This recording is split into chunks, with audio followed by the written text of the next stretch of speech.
Wacha nisikie shangwe vigelegele za His Excellency Dr. William Samoei Ruto. Wapi shangwe vigelegele za walimu? Walimu harambee! Walimu harambee! Harambee!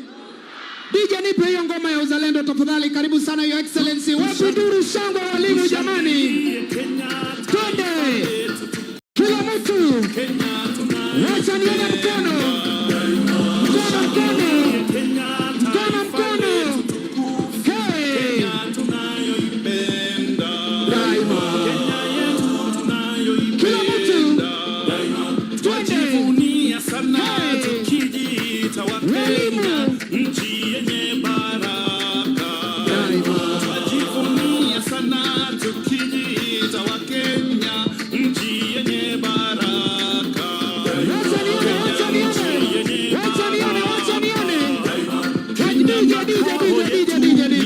DJ. Walimu hoye!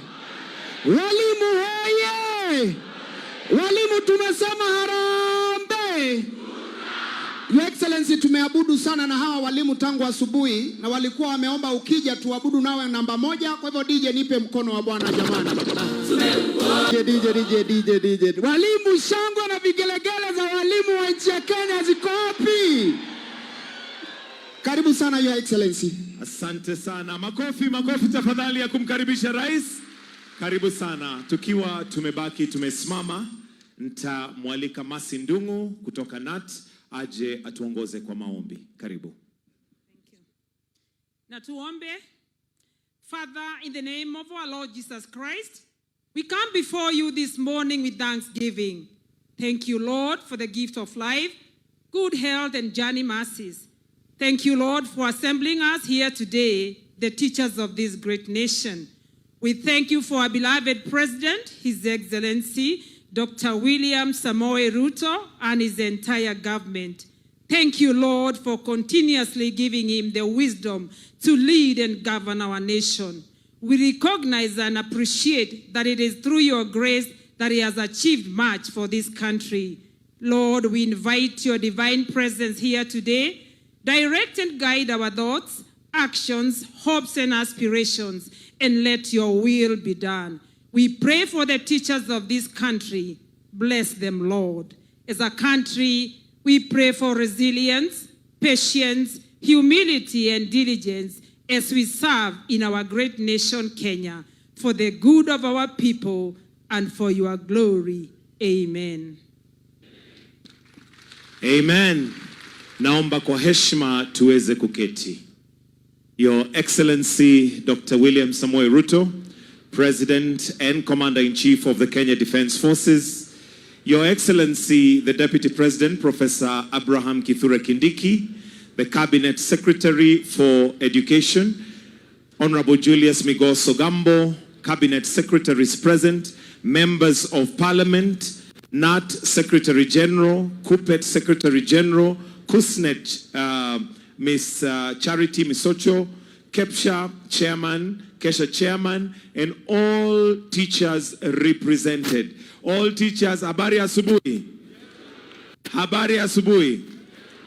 Karibuni sana State House. Your Excellency, sir, with your permission, allow me to invite the Principal Secretary, Ambassador Julius Bitok, to come and just make some introductory remarks as we continue with the program. Tupigie makofi tafadhali, Bwana PS akija kutambulisha waliofika. Karibu.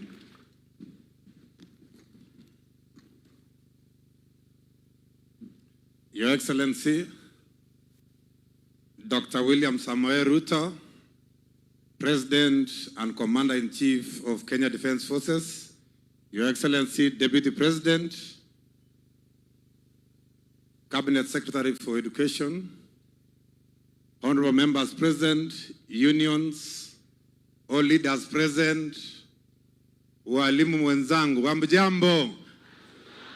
Amjambo tena. Kwa majina, ninaitwa Mwalimu Julius Bitok.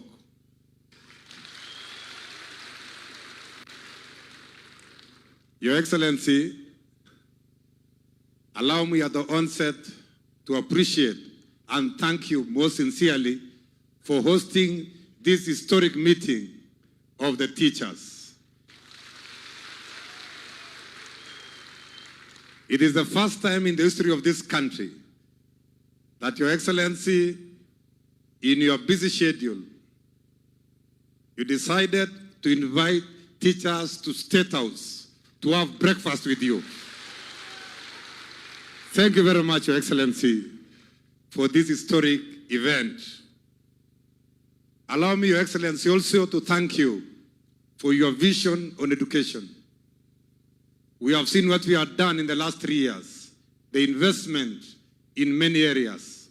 We want to sincerely thank you for your commitment, your vision for education sector. Allow me, Excellency, now to introduce the people who have come from all over the country, the leaders, the cream de la cream of this country, from the grassroots.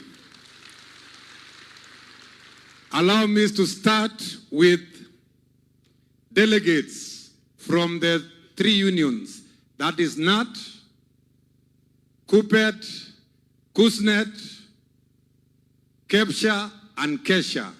Coast Province, allow me, Your Excellency, to request them to stand and we can be able to appreciate them. Coast Province, let's stand, Coast Province, or Coast Region. Let's stand, let's put our hands together to appreciate Coast Region. Thank you very much, Coast Region.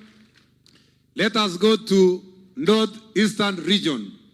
Can we kindly stand from Northeastern Region? Let's put our hands together to appreciate Northeastern as we wave His Excellency the President. Let's sit down. Thank you very much. Let's now go to Eastern Region. Very good. Eastern Region. Your Excellency, Eastern Region. Both from NAT, KUPPET, KUSNET, KEPSHA, and KESHA. Asanteni sana. Let's now go to Central Region, Central Kenya. Central Kenya, NAT, KUPPET, KUSNET, KESHA, and KEPSHA. Asanteni sana. Let's come to our host, Nairobi City County. Nairobi City County delegates, asanteni sana, from the unions together with the associations. Asanteni sana. Let us go to Rift Valley. Rift Valley region. Thank you very much. Rift Valley region from NAT, KEPSHA. Thank you very much. Rift Valley. Your Excellency, sir, Rift Valley has 14 counties. 14 counties. So it is the largest of all. Your Excellency, allow me now to request Western Region to stand up. Western Region. Thank you very much, Western Region. Thank you very much. Allow me, last but not least, to recognize Nyanza Region. Very good. Broad-based. Thank you very much. Asante sana, Nyanza Region.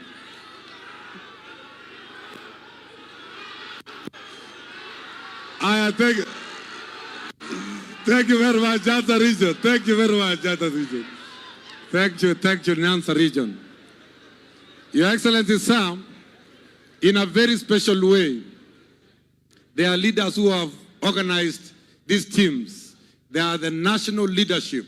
Allow me, Your Excellency, in a special way, to introduce the national leadership of Kenya National Union of Teachers, NAT, led by the Secretary General. That is the national office. Allow me again, Your Excellency, to request KUPPET, Kenya Union of Post-Primary Education Teachers, leaders, the national office, asanteni sana. Allow me also to recognize the national leadership of KUSNET, Kenya Union of Special Needs Education Teachers. Thank you very much. Thank you very much. Allow me, Your Excellency, also to introduce KEPSHA, Kenya Primary Heads Association National Leadership. Thank you very much, led by their chairman. Last but not least, allow me to introduce KESHA, Kenya Secondary Schools Heads Association, led by their chairman. Thank you very much, Your Excellency. Before I call the CS, allow me, Your Excellency, to only make one statement. That we have had preparatory meetings with the leaders of the unions and the associations. And they have given us their memoranda, which, Your Excellency, we have graciously shared with you. His Excellency, fellow teachers, has captured all our issues through your officials.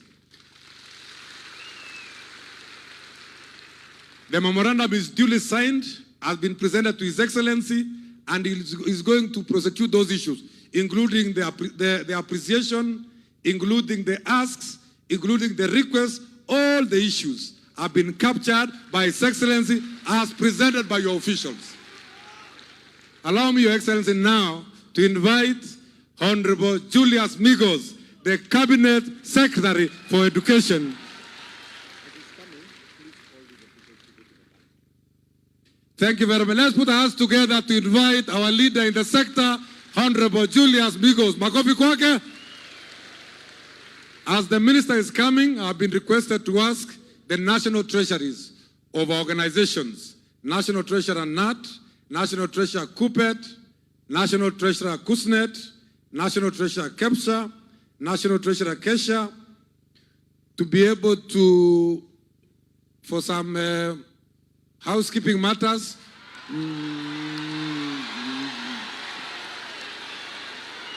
to meet Mike just behind the tent. Thank you very much. Let's welcome the minister in a very special way, Karibu Waziri. Thank you, Professor. Thank you, Professor. Walimu mpo! Walimu mpo! Arambe! Arambe! Thank you.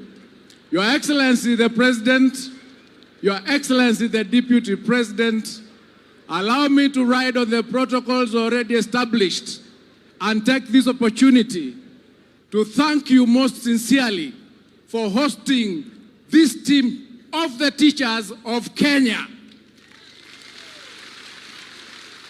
Your Excellency, the importance of teachers in this country cannot be gainsaid.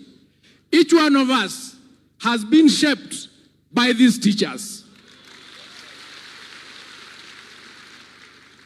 In my official duties that you graciously gave me, Your Excellency, I have interacted with these teachers, and I can state without any fear of contradiction that they are the most patriotic in this country. We have worked with them through various challenges, through their unions. Even when the issues were difficult, they were able to come to the table and say, the country, the students are bigger than our issues, and we resolve those challenges. I want to thank you most sincerely, teachers, for supporting the government. The government reformed, especially because we are reforming our education sector to make it that much better for our children. Thank you for all that you do. And Your Excellency, because it's not my day today, let me take this opportunity to just confirm to you that they have assured me that going forward, we will ensure that the transition to grade 10 is smooth and seamless, and that they will support the government agenda because they understand how important the education sector is. Currently, we are undertaking a very important verification exercise of our institutions, of our enrollment numbers, and these teachers and their unions have supported that exercise so that we can clean up our sector and make sure it is the best sector in this country. Thank you for your support. Thank you for supporting the government. Thank you for supporting our children, and God will bless you. Thank you so much for everything that you do. We will work with you. As you know, some of us work very silently, but we resolve the challenges that we face, and the results are there to be seen. With those few remarks, let me take this opportunity to invite our Deputy President, Professor Kindiki, to make his remarks and invite the President. Fire si fire! Fire si fire! Moto si moto! Noma si noma! Karibu sana, Your Excellency. Hey. Aya. Your Excellency, the President, fellow teachers, Your Excellency, allow me just to say 3 quick things before I invite you. First is to recognize the role that teachers play in shaping the destiny and the future of the children of Kenya. Your Excellency, those adults who have been to school do not remember the teaching methods that they were taught with and the techniques, but they remember the teachers who helped them become what they are today. Teachers are the only people I know who lose sleep because of the children of other people. And I agree with what has been said here, that if there are patriotic people, selfless people, people who give their all for the sake of others, it is the teachers of Kenya and the teachers of the world. And therefore, Your Excellency, you've done well to recognize these heroes and heroines of our country, and I'm very proud to be associated with the teachers of Kenya. Mheshimiwa Rais, ni vile mkutano ni yako, ningewauliza tu, walimu ni fire si fire? Walimu ni fire si fire? Walimu ni fire si fire?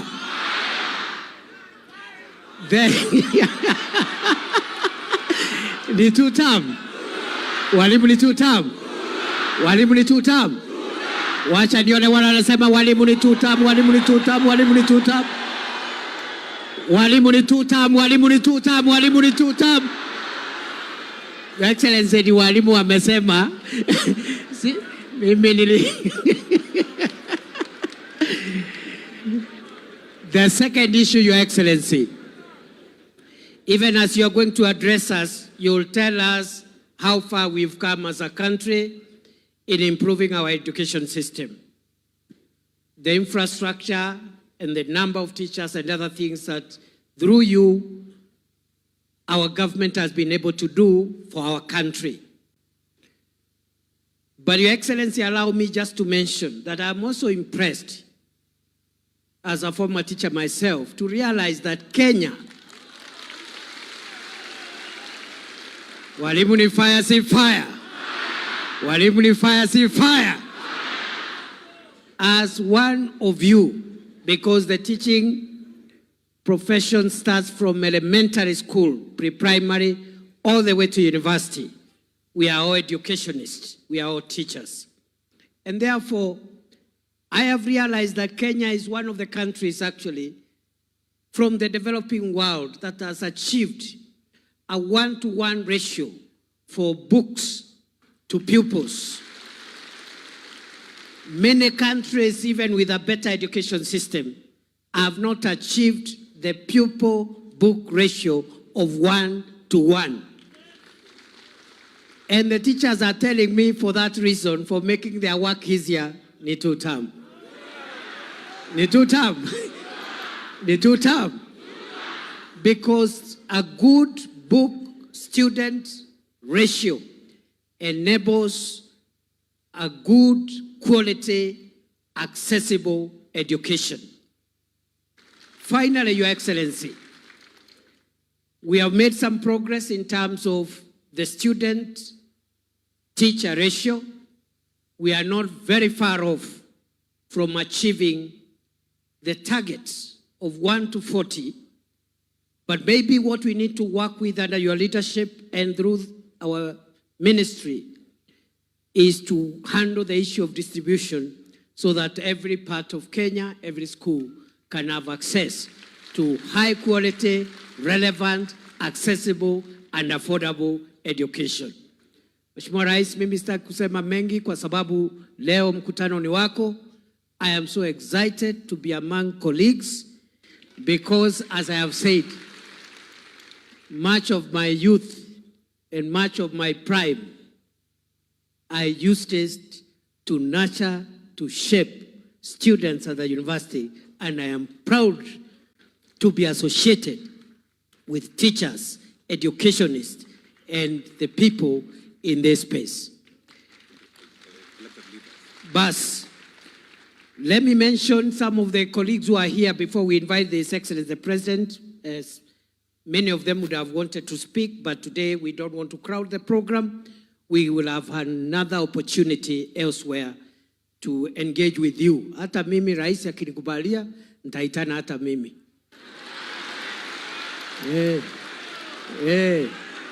Si ndio? Ama namna gani? Ni fire. Ni fire. Basi lakini mniombee ruhusa rais anikubalie, mimi nitaitana. So in our midst, you know, we have our education committee in the National Assembly, which helps us to oversight the education sector. The chairperson, the chairman of that committee is here with us, the Honorable Julius Meli, MP for Tinderet. Na huyu ni mwalimu mwenzetu, hata yeye alikuwa mwalimu. Huyu alikuwa principal zamani. Ni fire si fire. Vile vile, we have the vice chair of that education committee, Honorable Eve Obara. Honorable Eve Obara is the member of parliament for Kasipul Kabondo. Na mimi nimeona wenzetu hapa mumesema broad-based ni Tutam. Broad-based ni Tutam. Broad-based ni Tutam. Number 3, we have other members of the committee, the Honorable Rebecca Tonkei, women representative for Narok County. We have the Honorable Julius Taitumu, member for parliament for Igembe North.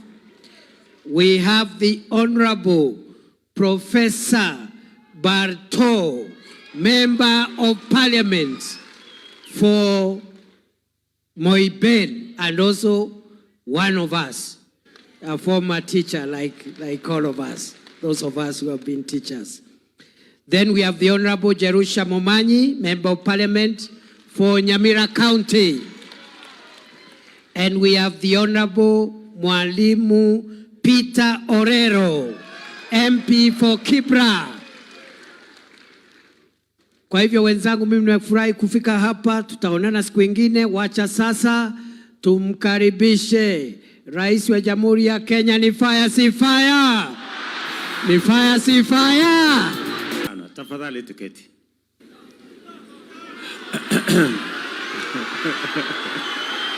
Asanteni sana. Ndugu walimu, hamjambo? Walimu hoye! Bwana Yesu asifiwe. Huyu naibu wangu mnamuonaje? Ni noma si noma? Ni fire si fire? Unajua ukitaka kufaulu, ukitaka kufaulu, unatafuta deputy amesoma kuliko wewe.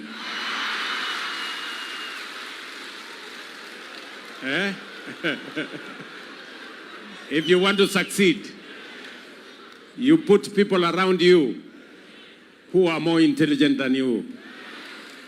Saa ile wanakusaidia kushine, you take the credit, wao ndio wanafanya job. Si ndio? Nilikuwa na mwingine alikuwa analalamika hajasoma. Nikaona ataniangusha. Lakini ndugu walimu, mimi nawakaribisha. Asanteni sana kwa kubali mwito wangu munitembelee.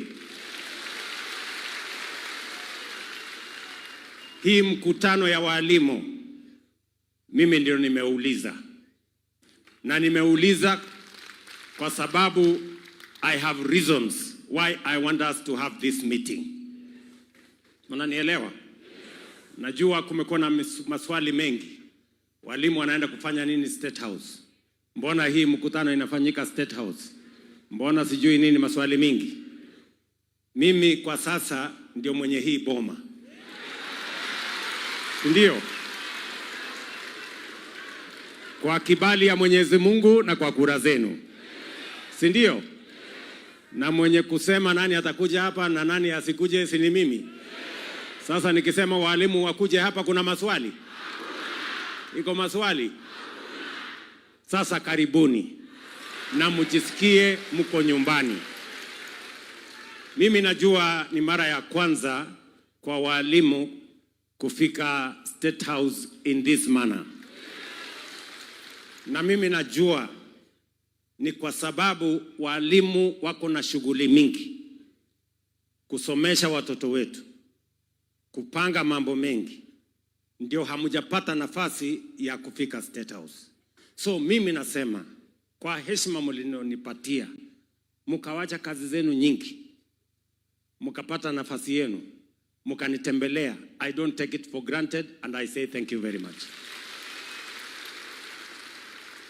Na siku ingine, because I know you are busy people, siku ingine mkipata tena nafasi ingine kidogo, mnaweza kunitembelea.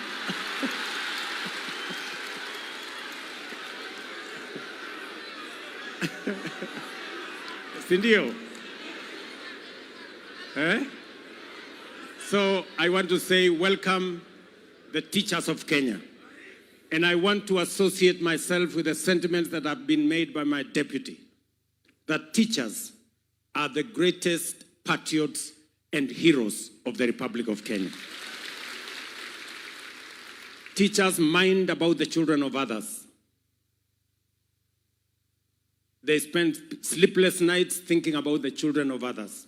And I want to tell you, teachers, on behalf of parents, including myself and the people of Kenya, we are truly grateful for your contribution to the success of our nation.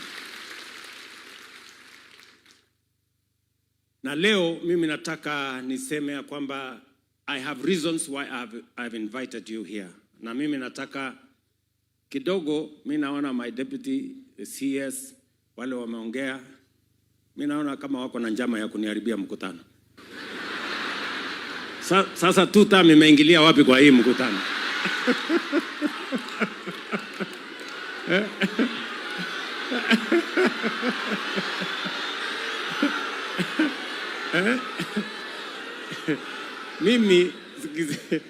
Mimi nimewaita hapa, si ndio? Sio kwa sababu ya siasa, hapana. Mimi nimewaita hapa kwa sababu nataka tuongee mambo ya Kenya na mambo ya elimu. Two things. Mnanielewa? Lakini as always, unajua we have a very interesting country. Si ndio? Unajua Biblia inasema mahali kuna wawili wamekutana ama watatu, Mungu yuko kati yao. Si ndio? Lakini Kenya hii mahali wawili ama watatu wamekutana, wanaongea siasa.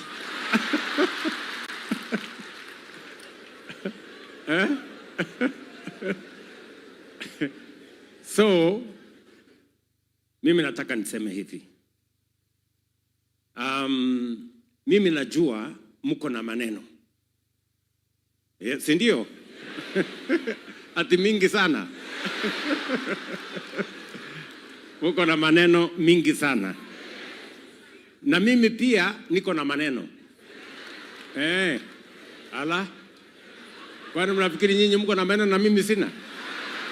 Hata mimi niko na maneno. Vile nyinyi mmekuwa mkinitafuta kwa maneno yenu. Mimi pia nimekuwa nikiwatafuta kwa maneno ya Kenya. Sasa leo hapa tumekutana. Si ndio? Nyinyi mtasema yenu na nitawasikiza kwa makini. Na tafadhali mimi naomba nikisema yangu munisikize pia kwa makini. Si ndio? Sasa mimi nataka niwaongeleshe. First, you as citizens and professionals of the Republic of Kenya. That is the conversation I want to have with you. Number two, I want to talk to you about matters education in Kenya. And then number three, I want to listen to you through your officials on the matters that you want me and the government of Kenya to address. And then number three, I want to tell you about the future of Kenya. And number four, I want to respond. Number five, I want to respond to all the issues that you have come to tell me. Na mwisho, nitaketi chini, muniulize maswali. Si ndio? Munaonaje hiyo lesson plan?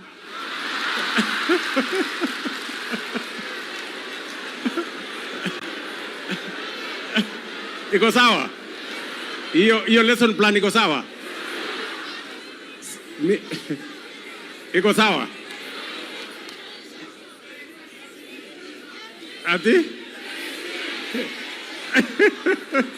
Ati exceed expectation. Sasa sikizeni. Mimi niliambiwa na mwalimu, unajua kwanza nawaletea salamu kutoka my former girlfriend, ambaye ni roommate wangu, now my wife, ambaye ni mwalimu kama nyinyi. Amenikumbusha nilete salamu kwenu. Na alikuwa ananiambia lesson plan inaanza from the known.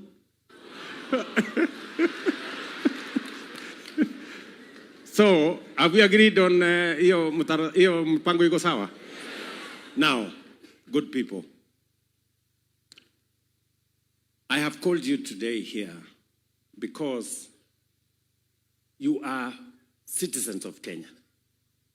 You are intellectuals and professionals. And you will understand what I am telling you better than many people. Are we together? And I want to tell you that where we are today is a product of leadership, is a product of education. And to be able to go forward, it is not so much about money, it is not so much about resources. It starts and stops with leadership. Leadership. And I'm going to talk to you, and I am deliberate about this meeting, because there is a conversation we must have as citizens of Kenya on our present, our past experiences, and the future of this country. We must have that conversation. And I want us to have it because this country is probably the greatest country that God has given to us. And Kenya has huge potential, which if we unlock, this country will change in our lifetime when we are here. Yeah? So, let me start by, you gave me a job through your votes and prayers to be the leader of our country. And I made certain commitments because I believe I've had enough experience. I am very informed, and I have the right age to run this show. So, the first assignment that I had to undertake on behalf of the people of Kenya when I was elected is to stabilize the economy of this nation. You know very well, because you read. Post-COVID, and all the challenges that were there, many economies in the world almost came to its knees. And in our region, Kenya was among the 6 countries in Africa that had the highest debt. We had a $2 billion ticket, the highest in sub-Saharan Africa. And Kenya was rated among the 6 countries that would default on their debt obligations. So when I came into office, I sat in a room there called number 6 with many people, very intelligent people. And we went through the numbers, and it was necessary for us to tighten our belts. We cut back on our budget by 300 billion. We had to stop fuel subsidies. We have to stop unga subsidies. We had to stop many things because the risk of having a debt default is fatal to an economy of a nation. Inflation was at 9.6%. Our dollar reserves was $5.7 billion, only 2.5 months cover, import cover. Many oil marketers were looking for dollars from every bank and they could not find. Our exchange rate to the dollar had risen to 165, 167. So we had to take certain steps. And I was the man on the arena, and I had to make the decisions for us as a nation. And I did make those decisions. And it wasn't easy. And they were painful. But friends, today, I can confidently stand before the teachers of Kenya, our professionals, and tell them, because of those decisions, our inflation has come down from 9.6, it's now 4.5. Our dollar foreign exchange reserves have grown from $5.7 billion. They have now doubled at $11.8 billion. Our exchange rate has come down from 165. We are now, for the last 1.5 years, at 129. You follow news. IMF, 2 months ago, released a report which showed that Kenya had overtaken Angola, had overtaken Ethiopia. Kenya is now the 6th largest economy in Africa. Rating agencies, 3 weeks ago, Standard & Poor's has now elevated Kenya and said, we are now debt sustainable. We've moved from rating of B- to B. I can confidently tell you that we are not where we were in 2022. Our nation's economy is now much more stable. There is more to be done. And you will see in the coming months the things we have lined up to do, because we still want to see inflation come down. We still want to see the exchange rate to the dollar come down slightly. And we still want to see our economy begin to grow yet again. So that was the first assignment. And I need to tell you so that you can understand where we are, where we've come from, so that we can design together where we want to go.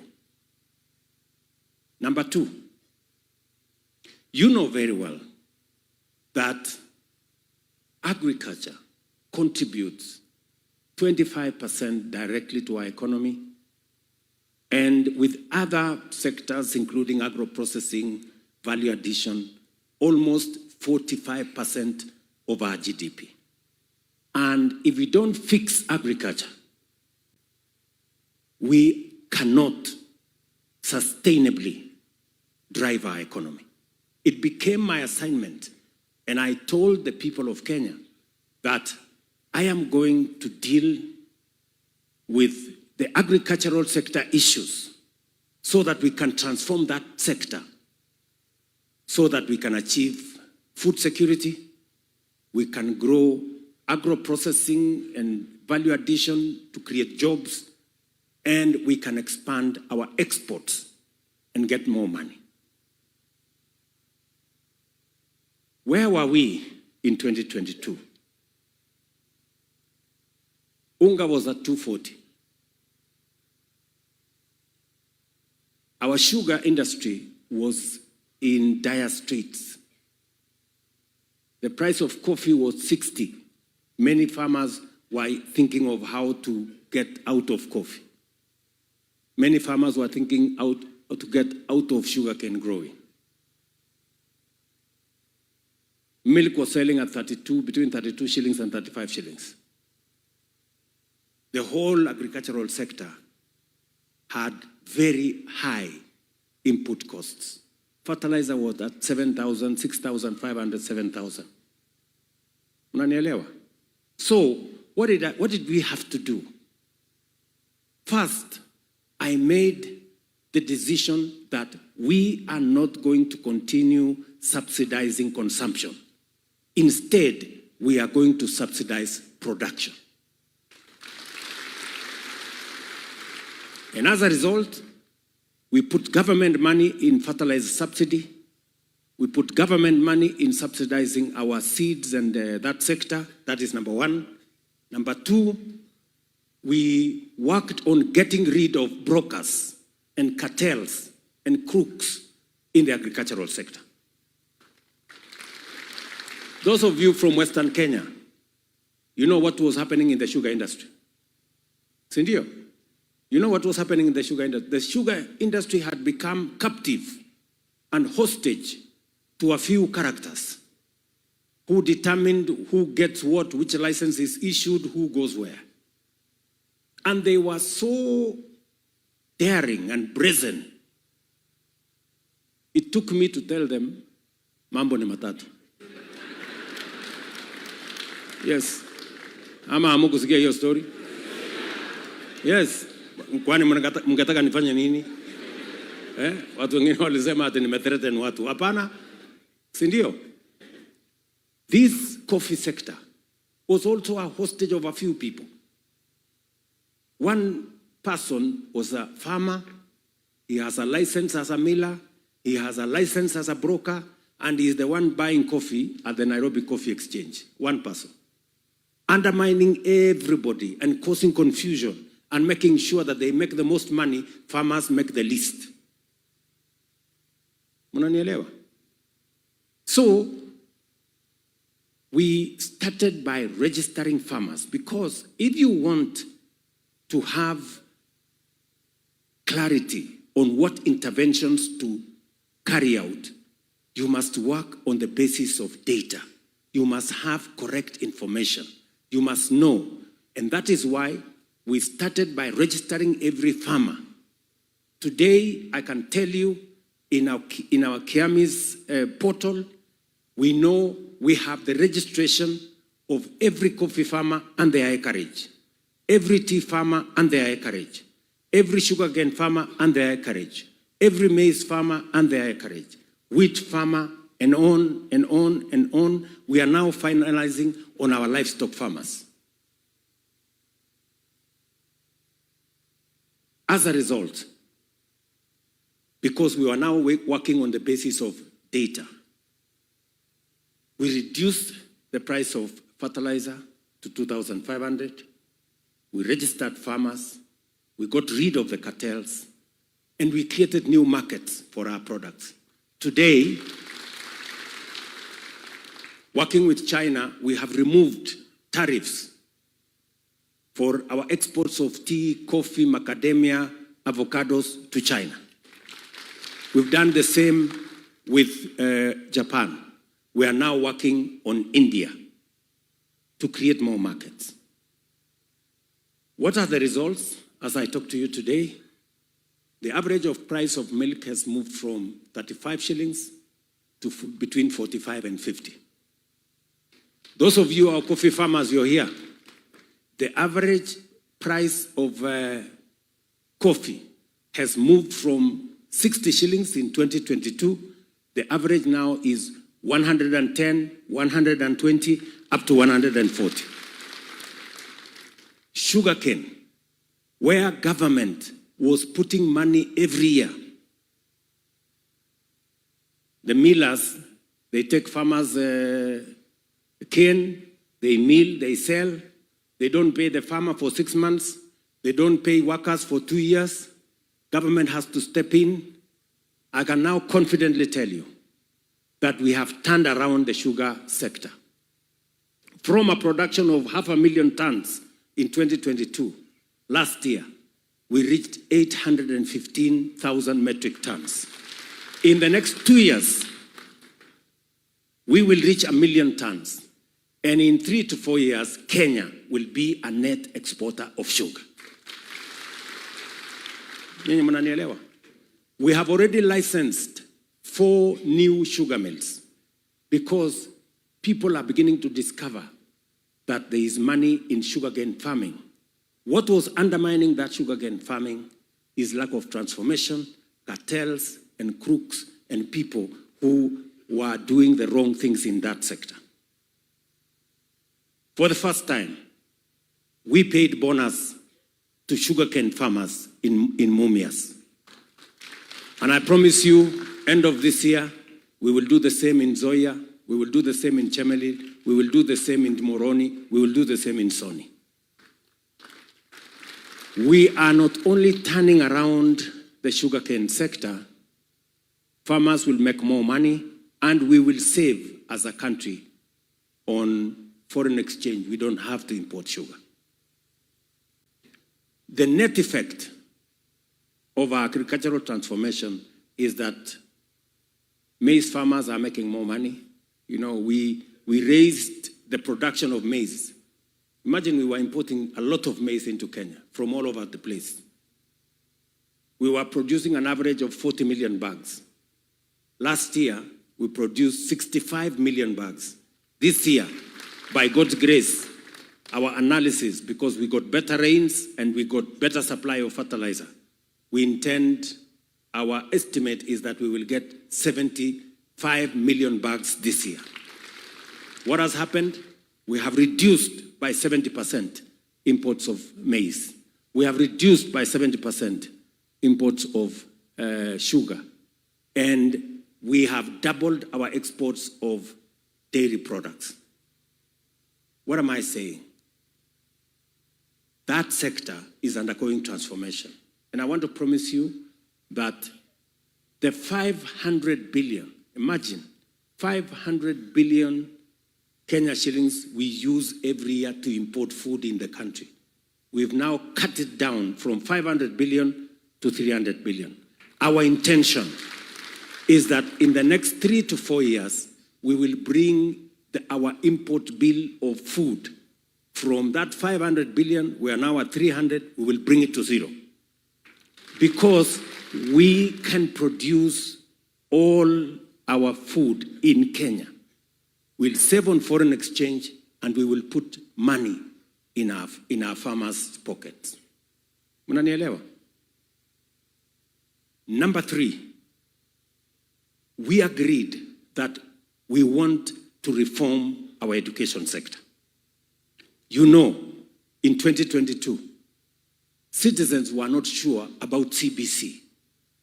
In fact, as I campaigned in many parts of the country, parents, citizens were saying, let us abolish CBC. Ni kweli ama si kweli? Si ilikuwa namna hiyo? So my first assignment when I arrived here is to set up a presidential working party. Because if there is one thing we must never get wrong, is education. Because if we get it wrong in education, we fail as a country. That presidential working party worked with our manifesto. They looked at the areas, they listened to teachers, and I want to congratulate the teachers of Kenya. You became the largest contributors of ideas that today informs what we are doing. What has happened because of that engagement? Number one, deliberately, by the way. And for your information, very few people can dare reform the education sector because it's a very sensitive area. A friend of mine told me this education sector is very sensitive. Parents are very particular about their kids. If you touch this sector, it is going to be something else. But I said, unless we get it right in the education sector, everything else will go wrong. So we went through this together. We can now tell you, and you are the masters in that field, CBC now has more clarity than it ever had. The transition of our kids is now clear, and I want to thank you for supporting that sector. Number two, I have increased the budget from the education sector from 540 billion in 2022. This year, it is at 702 billion. The largest increase in funding in the education sector in Kenya. And I'm not doing it because of guesswork. I am deliberate and intentional because I know any investment we make in the education sector is not an expenditure. It is an investment because we will get returns from it. You know very well, your teachers, we had huge gaps in our classrooms. Every administration was hiring 5,000 teachers every year. True or not true? That was the norm. We're hiring 5,000 teachers every year. I decided that we must do it differently. And I want to thank you very much because you understood what I was saying. You allowed us as government to hire huge numbers of teachers, even though we started with interns, because it was necessary for us first to have teachers in classroom, get them out of the streets, balance the money we have. And today, I can confidently say in this teachers meeting that we are slowly closing the gap on teacher-student ratio. We now have 76,000 teachers teaching. In January, we will have 100,000. And by 2027, we will have 120,000 teachers hired.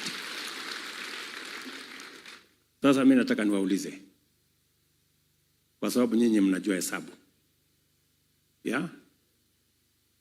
Other administrations have been hiring 5,000 teachers every year, right? We have hired by January 100,000 teachers in 3 years. Ni kweli ama si kweli? Sasa nyinyi kwa hesabu yenu,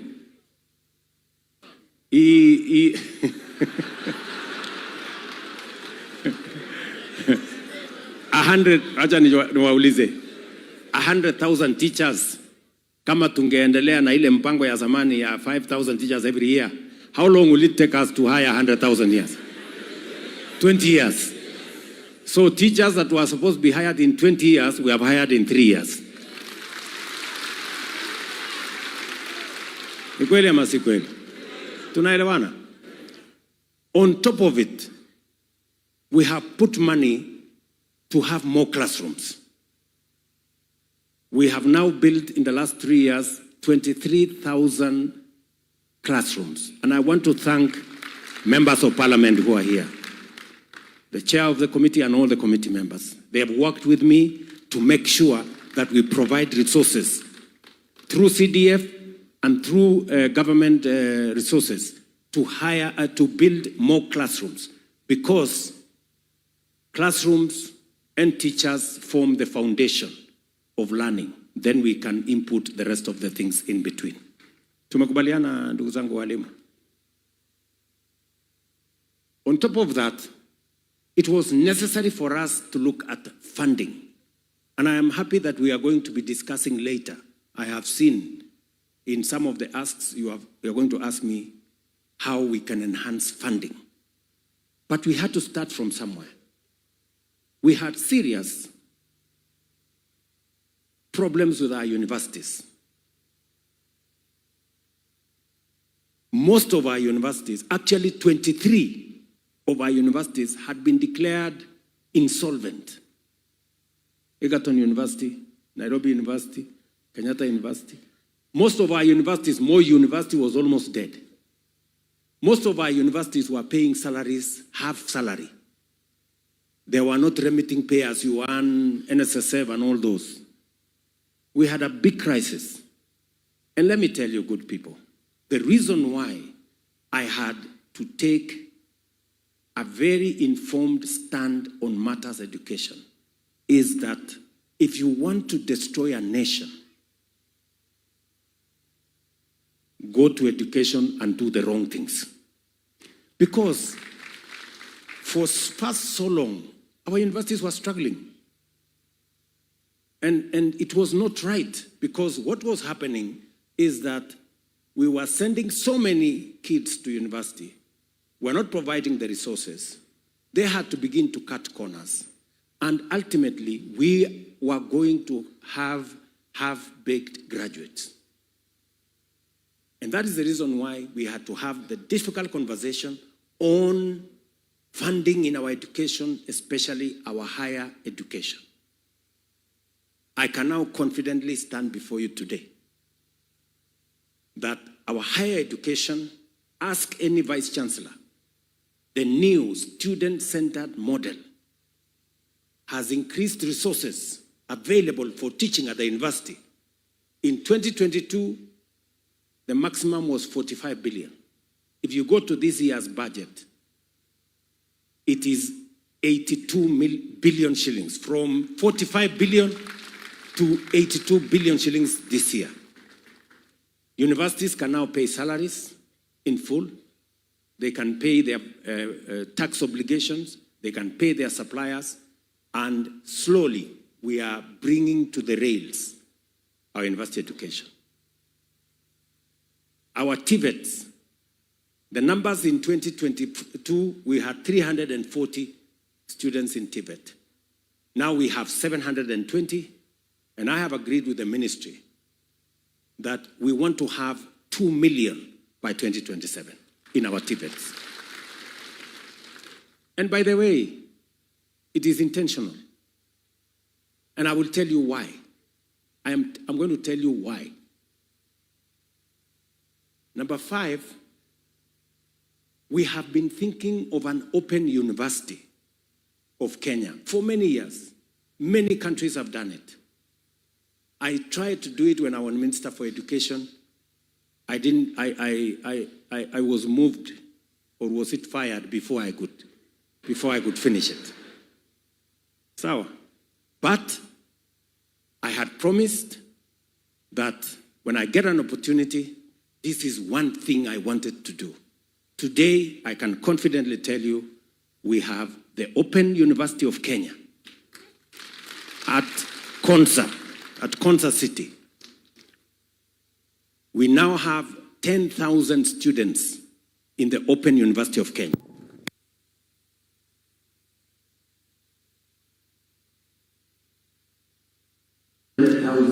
Students at the Open University of Kenya. In fact, it will be the largest university by end of this year. That is what Catholic education.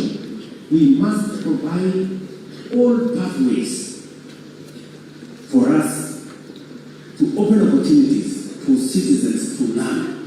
And I'm going to tell you shortly why education is important.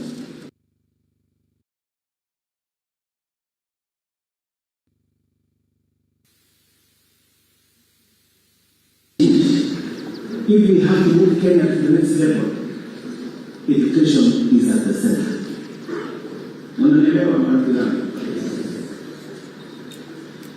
Number 3, number 4. We have to sort out health. You know for a very long time that many people sold their houses, their property, their livestock, their plots, around this center for matters health. Some decided to stay at home and die because they don't know how they will pay if they go to hospital. Many Kenyans died of illnesses that could be treated, but because there was no mechanism. And that is why we undertook to say, let us have a paradigm shift in the delivery of health in Kenya. And this is not a conversation that started last year. Universal health coverage was in the NAC manifesto. Professor Yangu was Minister for Health. He tried, he did not succeed. Universal health coverage was in the Grand Coalition. Charity Ngilu tried, we did not succeed. Universal health coverage was in the Jubilee Manifesto. It was among the big 4. Our minister then, Cicely Kariuki, we tried, we did not succeed. Strangely, in the last election, universal health coverage was in the Kenya Kwanza Manifesto, and it was also in the Azimio Manifesto. Unanielewa? So it is something we agree, all of us, that it is something to be done. But nani atafanya ndio kizungumkuti. So that's why this time round, I said, whatever it takes. Niitwe Zakayo, niitwe nani, ni sawa, lakini this thing, we must do it.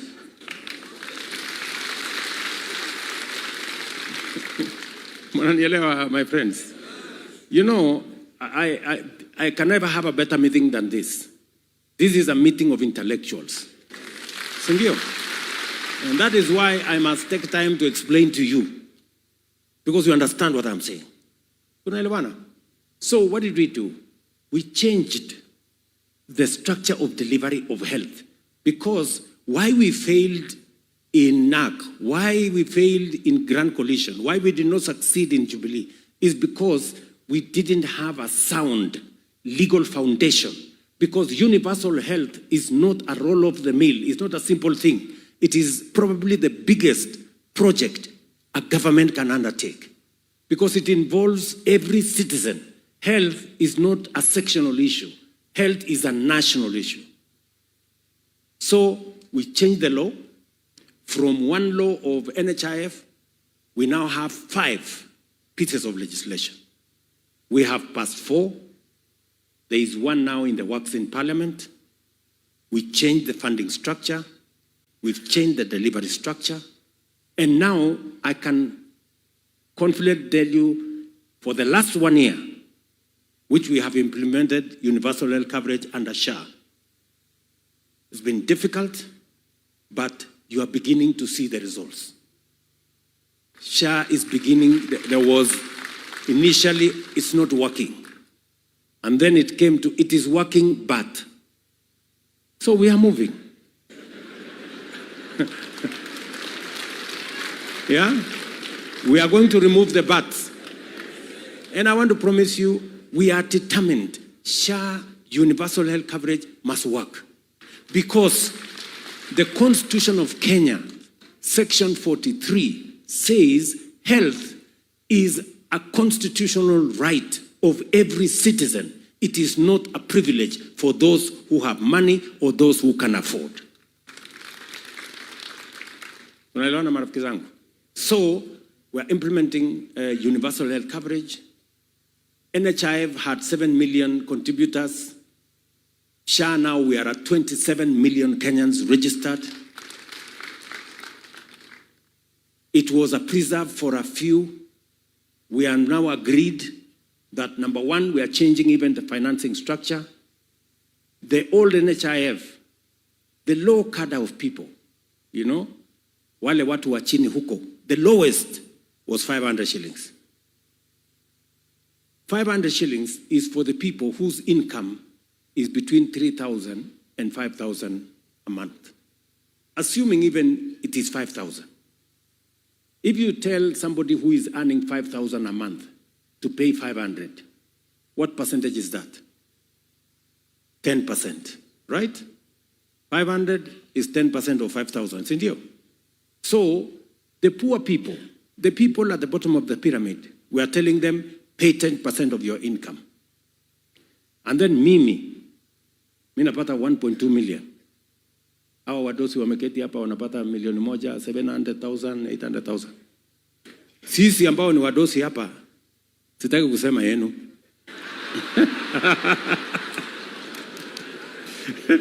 Sindio? Sisi tulikuwa tunalipa 1,700. If you do a percentage of 1.2 million, 1,700, it is 0.01%. Sasa, good people, you are intellectuals.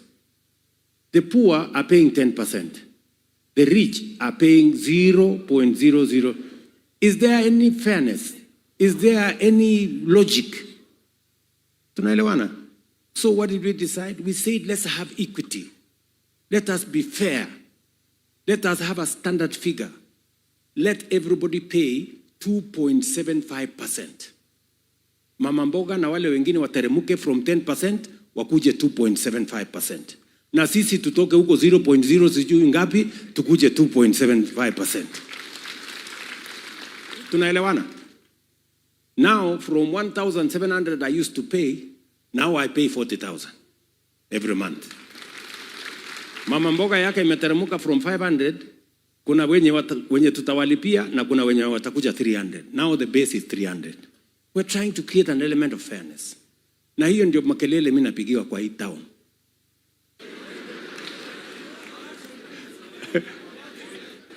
It's because, you know, we're just trying to be fair, good people. Why is anybody against fairness? So what has happened? We are raising more money. We used to raise 2.6 billion. Now we are raising 7 billion shillings every month to deal with health.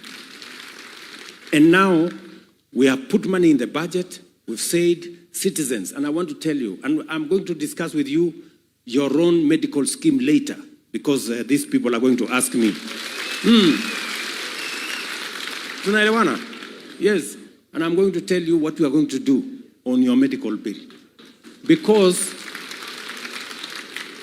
today, access for teachers is 7%. Access for civil servants is 14%. Ni mnanielewa? So there is something wrong with the medical cover. And I know these good people, these representatives of yours, they have already captured it. And I am going to tell you how we are going to solve it. Tunaelewana marafiki zangu? So, I can now confidently tell you that SHA is working. We are going to make it work better. You can now hear testimonies of citizens who are telling you SHA paid for me 20,000, 50,000, 100,000, 500,000, and all that. Something that we used not to hear before. And it is just 1 year. In fact, tutafikisha 1 year, tutafikisha 1 year October. What we are also going to do, we are going to get rid of crooks. You know, wale wakora matapeli wanaibia sisi pesa ya wagonjwa. Just imagine, good people, I must tell you this.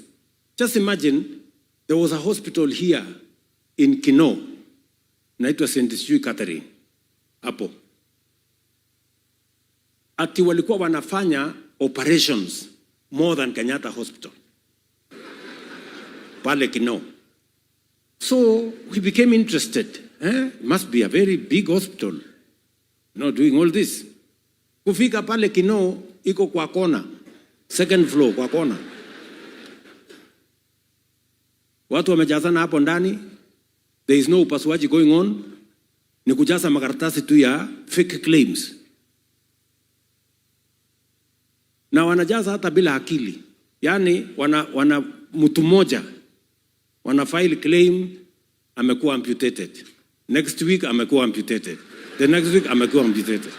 Sasa unakuta mtu mmoja amekatwa miguu 10 times.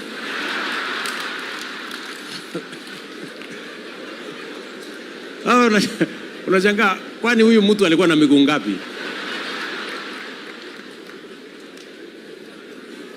Mnanielewa? You know, open theft. Kulikuwa na mwingine huko Eldoret. Ako na hospitali kubwa hapo. Lakini kwa hiyo hospitali there are more accountants than doctors. Sasa unajiuliza accountants wanafanya nini kwa hospitali? I thought we needed more people, more nurses, clinical officers. Fake claims. That is why when we were closing NHIF, there were debts of 32 billion.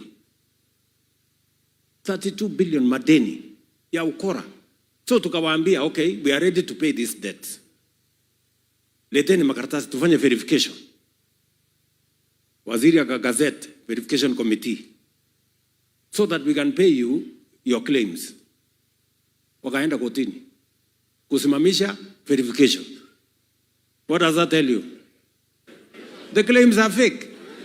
Because if you genuinely have a claim, why don't you want it verified? Useme, I tweeted so and so, these are the numbers. Ndio huyo mtu nilitweet, ndio huyo nilifanya, ndio huyo nilifanya. So, what we have done now, admission is on a digital platform. Discharge is on a digital platform. We are now moving to biometrics. An ID is not going to be enough.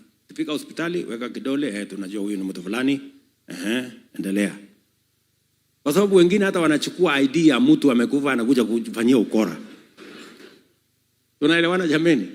Running Kenya is a difficult job. Unajua saa zingine watu wako na akili ni very difficult kurun kwa sababu wanapanga akili kitu mzuri na pia wanapangia akili mambo mengine ya kombo. Tunaelewana?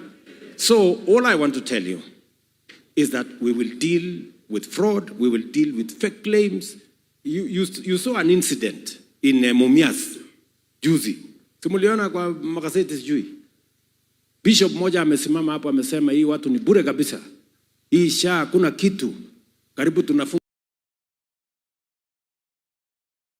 hospitali. Claims platform. We are now moving to biometrics. An ID is not going to be enough. Fika hospitali, weka kidole, tunajua huyu ni mtu fulani, endelea. Kwa sababu wengine hata wanachukua ID ya mtu amekufa anakuja kufanyia ukora. Tunaelewana jameni? Running Kenya is a difficult job.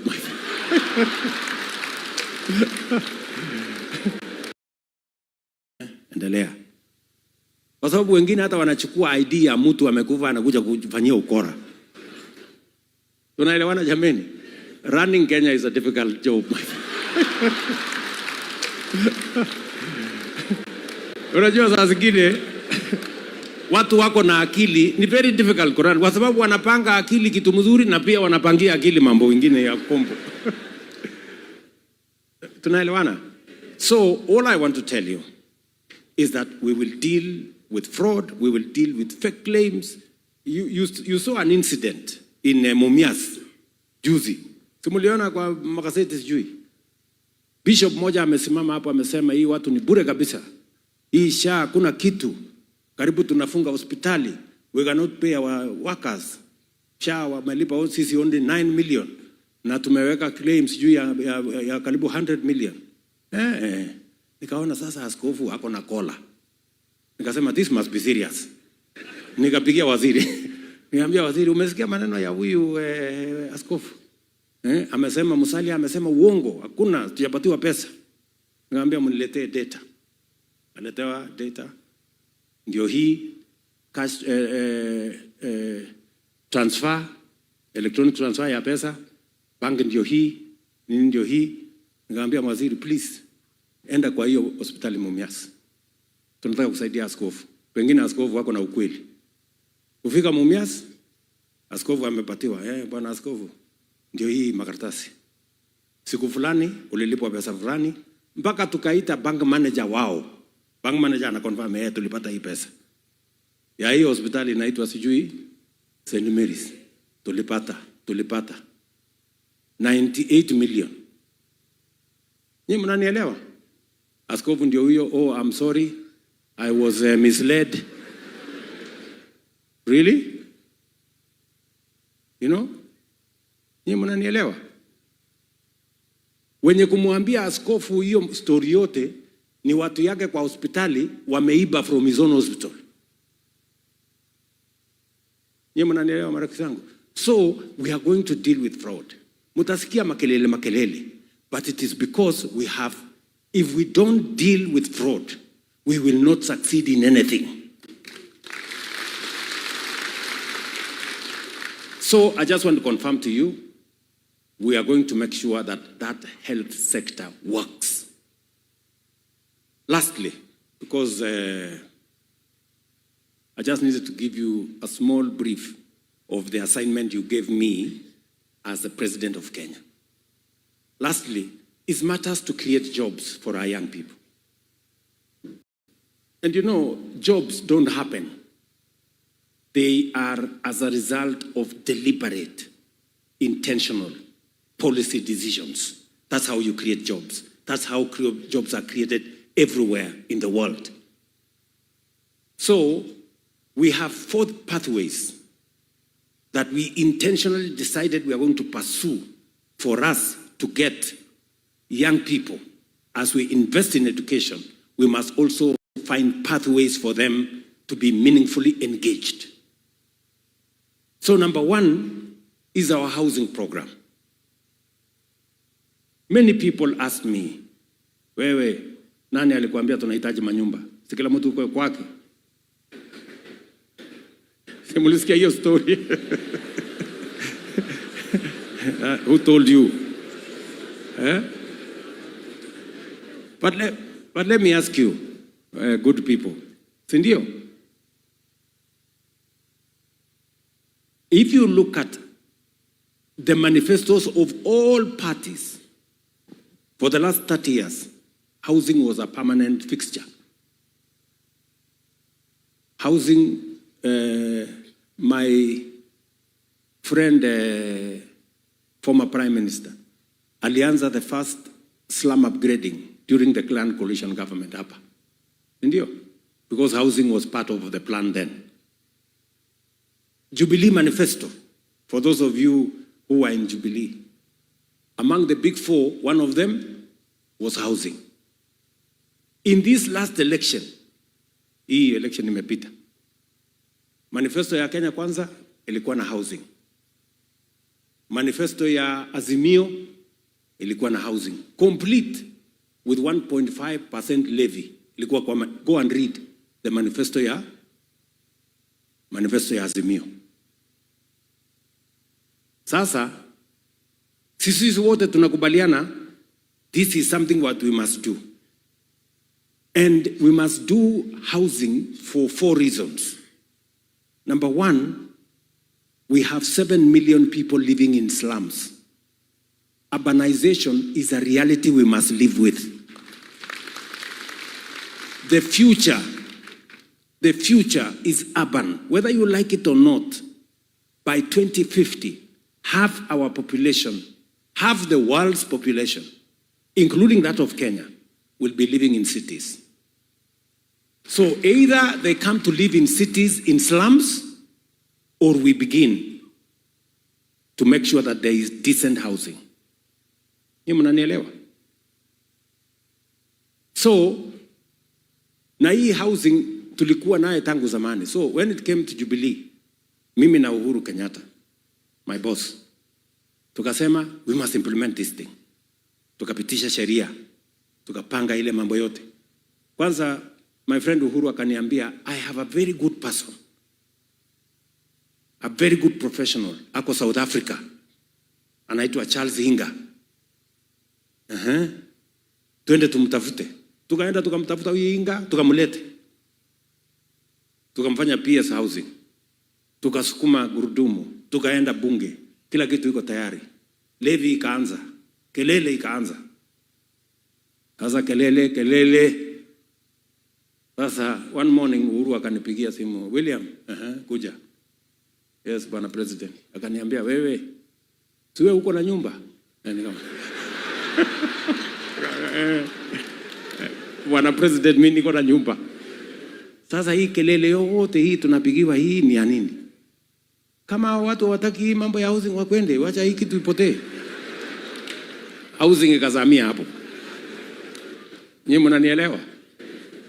Shida, last election, manifesto ya Jubilee ya Kenya Kwanza, housing. Manifesto ya Azimio, housing. Si ndio? Si mimi nimekakuja nikasema, wacha ni hii kitu imetusumbua muda mrefu. Let me be the one to bail the cat. Si ndio? Housing ndio hiyo, tumepitisha, wabunge wamenisaidia wamepitisha, kila kitu iko tayari, levy ndio hiyo. Kelele. Zakayo, kotini, sijui wapi, maandamano. Lakini mimi nikasema, acha watu wanifanyie maandamano. What is the problem? We must do this thing. Kama namna gani, my friends? Si ndio? Because transformation is not easy. Transformation is not a walk in the park. Transformation is not necessarily popular. Ama tunakubaliana namna gani? So, nimekaa ngumu. Ndio hiyo housing take place. Kotini tumepelekwa, tunajaribu kukatakata kuona huko na makotini. Makesi mingi. Leo, friends, we are building 170,000 houses in Kenya. 400 markets are being built. 172,000 units of hostels in our universities, TVETs, and Kenya Medical Training Centers are underway in Kenya. 320,000 young people are working. By end of this year, we will have 600,000 people working. By end of next year, we will have 1 million people working.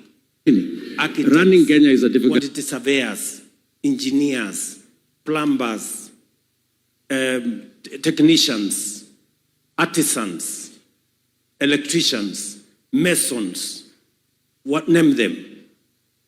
The whole industry around cement production is up almost double. Steel production is up almost double. Transportation and everybody in between. Our economy today is recording strides because of affordable housing. Today, they are feasible. I challenge you, those of you who live in Nairobi, go to Mukuru, go and see. Go to Kakamega. There is no town in Kenya today that affordable housing is not the largest estate. From Mandera, Kitui, Machakos, Nairobi, Kiambu, Embu, Nyeri, all the way. I was in Kisumu. I was in Homa Bay. Go to Migori. Go to... My friends. And what you are seeing today is just work of 1.5 years. Explain to me, in 10 years, in 20 years, I promise you, you will not recognize Kenya. Yes. Nyinyi mnanielewa? That is what is called transformation. Sasa nyinyi kama ningepigiwa kelele, nifanyiwe maandamano, niwachane na hii program ya housing, how are we going to transform this nation? Explain to me. How are we going to change this nation? Tuendelee tu na ile mambo ya zamani? Niendelee tu kupigiwa makofi so that ni watu wafurahi? What is that? Mnanielewa? And I am talking to you this way because you are intellectuals, you understand what I am saying. You can see what I'm saying. Today, we are going to sign here an MOU so that teachers can get 20% of all the housing we are constructing in Kenya. Yes. Sijui kama tunaelewana. Tuko pamoja? Walimu. So, listen. That is how we change a nation. That is how you change a nation. Number two, we are working on making sure that apart from creating jobs in this space, and my target is that we will create 1 million jobs in this space, we must create another 1 million jobs on our digital platform. Digital jobs is another avenue. We are currently rolling out fiber optic infrastructure in Kenya. We have done 24,000 kilometers. We want to get it to 100,000 kilometers. We want every ward. Unanisikia? If you go to Tatu City, Kenda about Tatu City, I was there last year. Na nilienda kufungua one building that has 5,000 young Kenyans working for American companies from Ruiru here. They are working for American companies, digital jobs from Ruiru here. We are rolling out fiber optic because we want an ICT hub in every ward in the Republic of Kenya.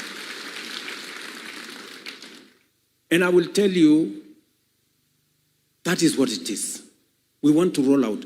We can also create 1 million jobs already from places like Tatu City and all the ICT hubs and the Jitume hubs. We have already 180,000 young people monetizing their talent, earning money in the digital space.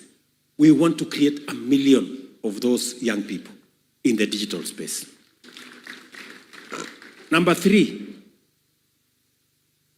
because of teachers and because of our teaching, we have the best human capital anywhere in the world. Foreign companies, if you give them a choice between hiring a Kenyan and hiring any other person, they will want to hire a Kenyan. Why?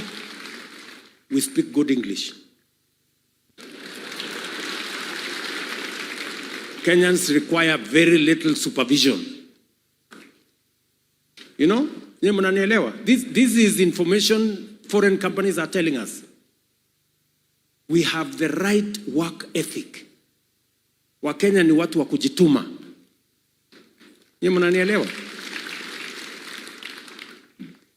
And that is why I am proud to be a president of Kenya. You know? Najua watu wa Kenya ni wa kujituma. Kazi yako ni kuzuia tu wasipitishe ukiwaambia barabara ni hii. Utaenda mbele tu kuambia hapana piga kona. You see? So, what is happening? So, many people began to take advantage because many companies are looking for Kenyan workforce globally. So we had these recruiting agencies. They realized that there is an opportunity. They began to take advantage. Unakuta mtu amechukuliwa pesa yake, unaenda Saudi Arabia, unakuta ile kazi uliambiwa sio hiyo. Unaenda mahali ingine, unaenda unadhulumiwa. Unaenda mahali ingine, unaenda unaumizwa. Ile pesa uliambiwa utalipwa, unakuta sio hiyo. So when we came in, we straightened what we call National Employment Authority. Tukafukuza hawa employment recruiting agencies, almost 1,000 of them, that were crooks. We have streamlined that space. We have streamlined the registration of recruiting agencies. We have signed bilateral labor agreement with countries where Kenyans go to work. That bilateral labor agreement gives us the knowledge. Now we know any Kenyan who is going to work in UAE, Saudi Arabia, Germany, France, America, wherever, Austria. Now we know what job are they doing, how much money are they being paid, and we have refused in certain instances that if you are not paying this amount, we have a minimum. We are not going to allow a Kenyan to go out of the country to go and earn 5,000. We have a minimum pay that we demand from those countries. If you have a job to work outside, we have created a green channel. If you have a job, a letter of employment in a foreign country, your passport takes 2 to 3 days, you have it. We have created a green channel. As a result, because you have heard me keep talking about export of labor or labor mobility, Africa is going to provide the largest workforce globally by 2050. Because other countries have aging populations. So between 2023 and today, 2 years, 430,000 Kenyans are working abroad. Every month, we send between 7,000 and 8,000 Kenyans every month. We know their names, we know where they're going to work, we know how much money they're going to earn, and we know when they get into trouble how to get them back home. I told you, jobs are as a result of deliberate government policy. They don't just happen. We have to organize policy and direct resources in the right place. Today, those who cannot afford to pay a ticket through National Youth Development Fund, we can now advance them money, which they pay within 6 months, for them to buy tickets, them to pay whatever they want to pay, go work abroad, send us money, grow the country. What has happened? We have increased foreign remittance by $1 billion. It was $4 billion in 2022. This year, it was $4.9 billion US. Because of millions of Kenyans who are working abroad and they are sending money back home. It is the reason why our reserves at Central Bank are growing. Good people. I was talking about jobs. Jobs because of housing, markets, hostels, jobs through digital jobs, jobs using export of labor. These are deliberate intentions, and we can quantify how many people have gotten jobs. It's no longer a game of guesswork. I have told you this story. Now I'm going to tell you one, kidogo, because I want to persuade you as intellectuals that this country has tremendous potential, and we can change this country from a third world to a first world in our lifetime. That is the conversation I want to have with you. Yeah? And I want to give you a context. Malaysia, Singapore, South Korea were at the same level of development, more or less, like Kenya in 1963. In fact, let me specifically, and I want you to go and read. Take some time. Read about South Korea. South Korea in 1963 was exactly like Kenya in terms of education. They are an agricultural economy like us. The level of education was like ours. Their GDP per capita was actually 78, Kenya's was 80. Were the same in 1963. Today, South Korea, their GDP per capita is 20 times that of Kenya. You mnanielewa? 20 times. Our GDP per capita is $2,200. Theirs is close to 40,000. You mnanielewa? Malaysia, Singapore, and I invited the president of Singapore, alikuja kunitembelea hapa 2023. They were almost at the same level with us. Today, Singapore has 95%, almost actually 98% of their citizens are homeowners.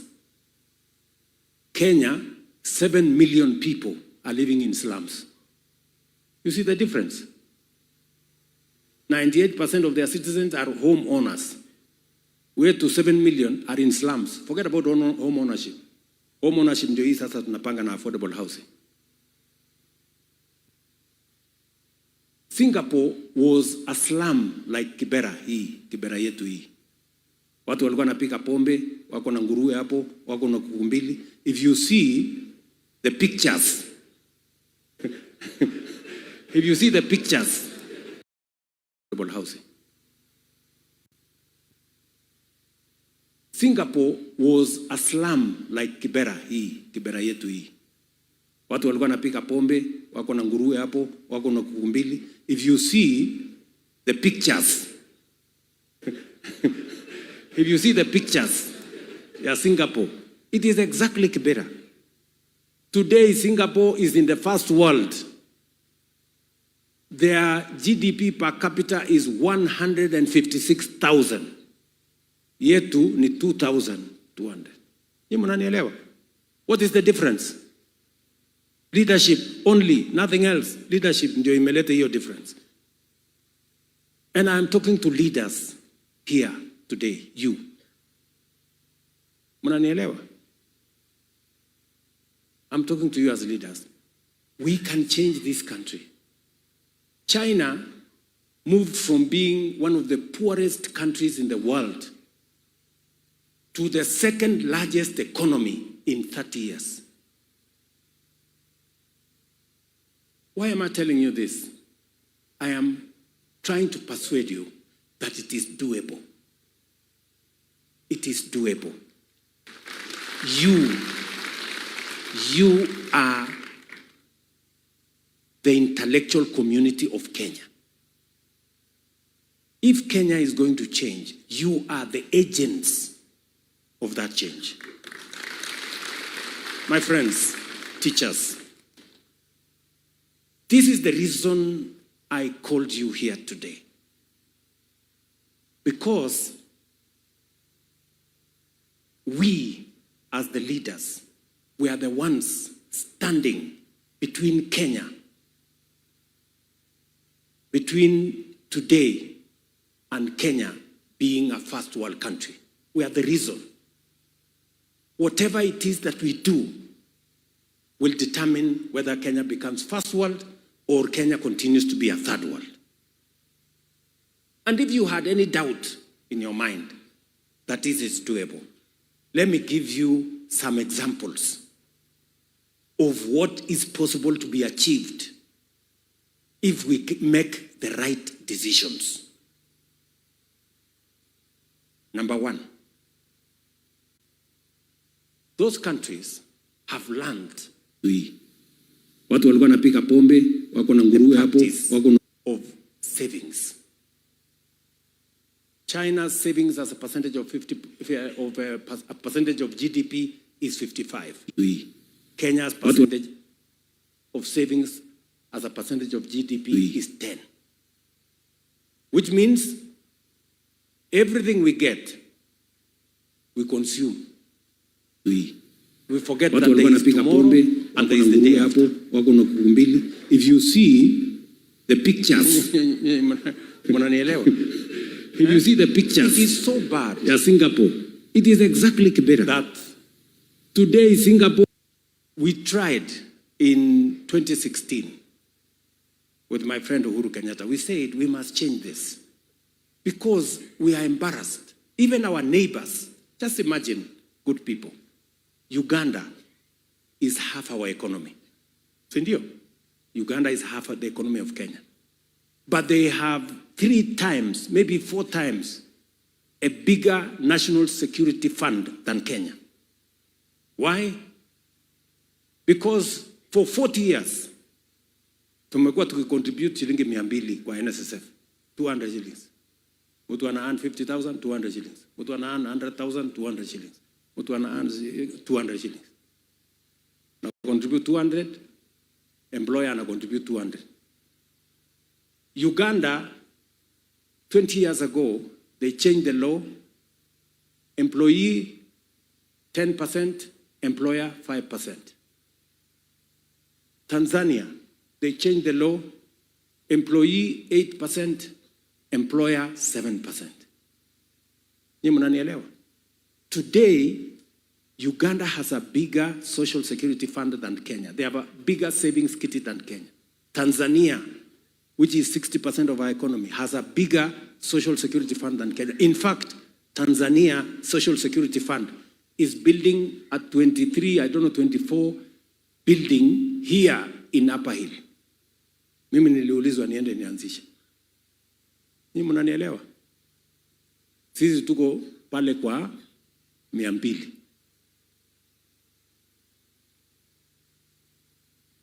That is why when I came into office, unajua tulipitisha sheria because we had said let every employee contribute 6%.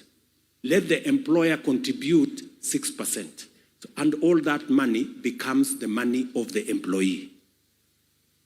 We passed the law in 2016. Rafiki yetu Atuoli akatupeleka kotini. Ikakwama kotini. Ikakaa huko kotini, left, right and center. Wakati siku karibu tumkamate, akafanya njama, unajua ni mtu mwerevu. Akakuwa rafiki ya Uhuru Kenyatta. Sasa kutafuta njia kwa ngumu. Akakaa hapo. Sasa Mungu ni nani? Si mimi nimekuwa rais? My friend, sikuchelewa. 2 weeks nikaita Atuoli, hebu kuja. Tukaketi chini na yeye, habari mzee, namna hiyo mzuri kabisa. Sasa wewe hii kesi iko kotini. Unataka tuendelee hii 200 for how long? Do you know the damage we are doing to ourselves? Other countries are making progress. Sisi tunaenda kukopa pesa China because we have refused to save our own money. Ni mnanielewa? Atuoli akawa mzee mungwana, akanisikiza, akaniambia nimekubali. Kesi ikatoka kotini. Kila mtu sasa analipa 6% NSSF. Employers wenu wanalipa 6%. Do you know what? Let me give you the statistics now. From independence to 2013, we had raised 320 billion. From independence to 2023, hii ya juzi, not 2013. And I want you to mark the numbers. From independence to 2023, we had raised 320 billion. In the last 2 years, we have raised another 320 billion. We have doubled our 60 years of savings in just 2 years. By end of next year, actually by 2027, we will have 1 trillion shillings at NSSF. Tell me what is going to happen in 5 years. Tell me what is going to happen in 10 years. Tell me what's going to happen in 20 years. The net effect, we will not be borrowing money from China. We will be borrowing our own money, doing roads, doing water, paying our own people, growing our own economy. What am I trying to tell you? I'm trying to tell you it is possible.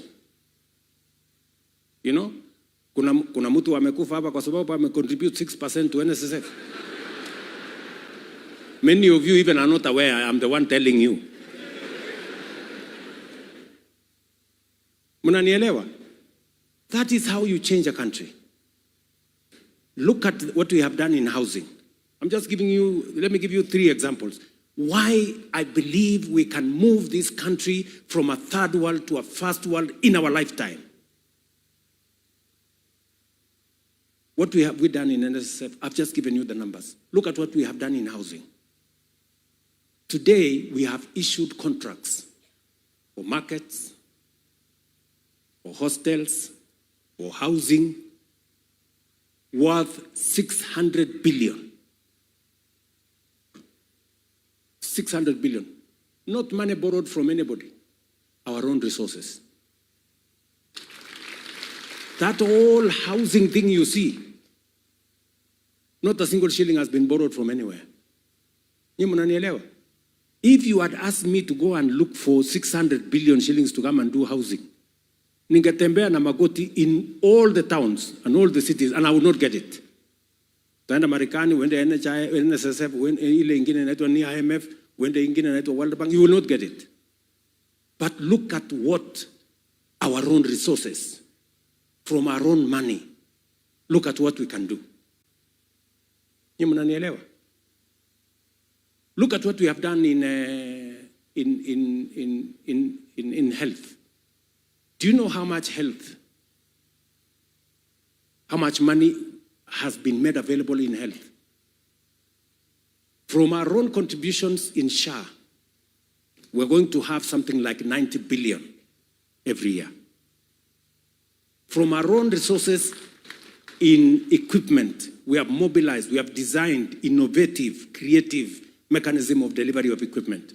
We are now taking equipment to hospitals worth 200 billion shillings.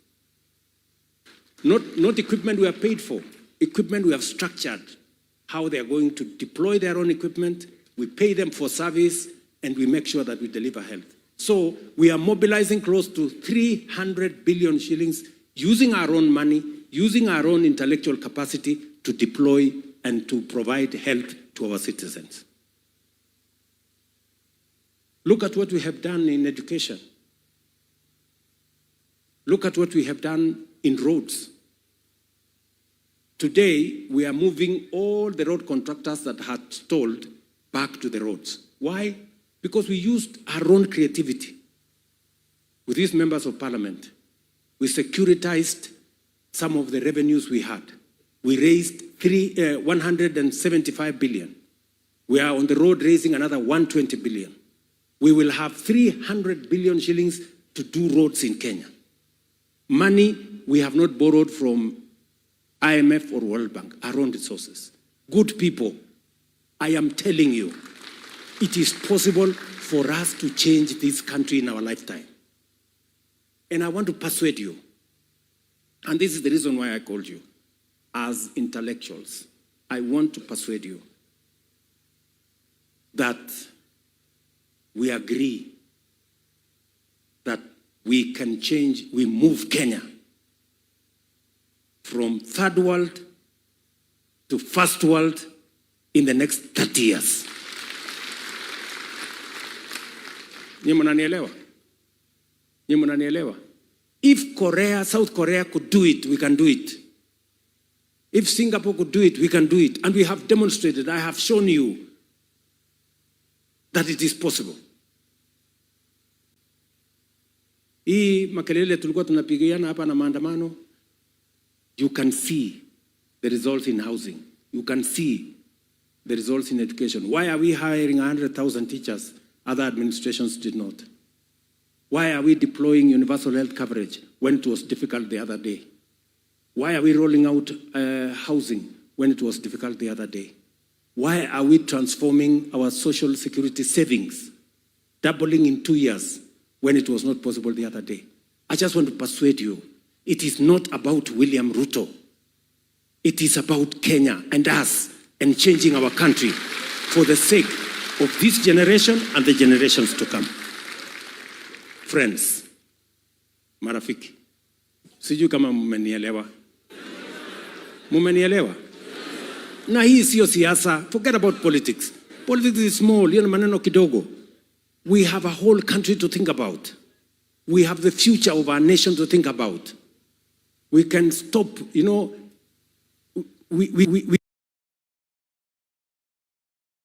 have built everybody, And I can tell you 3 things are important: leadership, education, and we must stop corruption. Kenya will change in our lifetime. And I have every intention to do my bit. I'm asking you to do yours. I'm asking you to help me. Let us work together for us to change Kenya. Sijui kama tumeelewana, my friends. Mimi nawaomba kwa unyenyekevu. And I called you here so that we can begin to discuss, to have a conversation about this Kenya. The possibilities that are available in Kenya. This is the most non-tribal gathering.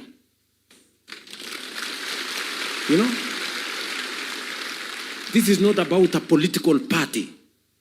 This is not about a political side. This is about Kenya.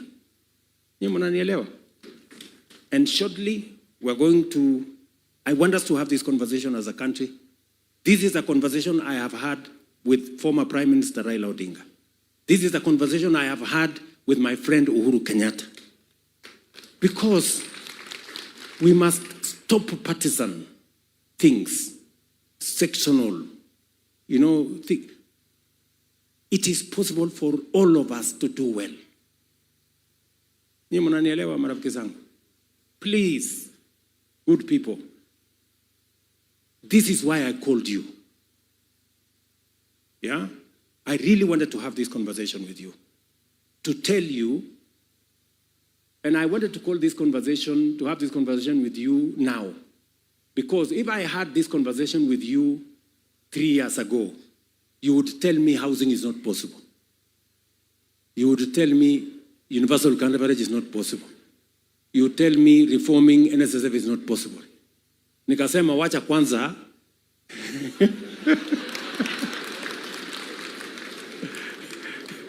nianze na makelele na nini na maandamano, lakini ili nikiwaita, you are witnesses of what is happening. When I tell you we can transform our education sector, we can hire 100,000 teachers, musiniambie mbona wale wengine hawakufanya. Now you know it is possible, don't you? You know it's possible. Ama namna gani? Because it's been done. And that is why I have big difficulties, because we have a disconnect. Because citizens are accustomed to things not working. So that even when they work, they still want to believe they have not worked.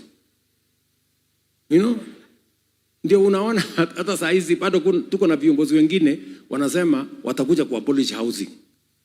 Tutakuja ku abolish universal. Yani ujinga. Yani you have no better plan. You don't know how to move the country forward. Unataka kuturudisha nyuma. So really, marafiki, I really wanted to talk to you. I told you, I want to talk to you as a leader, and I want to talk to you as citizens and intellectuals of the Republic of Kenya. That is the conversation I want us to have. We are going to move this conversation forward. We will not believe the naysayers. There are many people who are negative. They never see anything. Tumesikia hiyo, hiyo ni uongo, hiyo nini, those things. But you see, we can change this country. And I have great faith that we can do it together. Tunaelewana? As the lawyers say, I rest my case. Nimemaliza.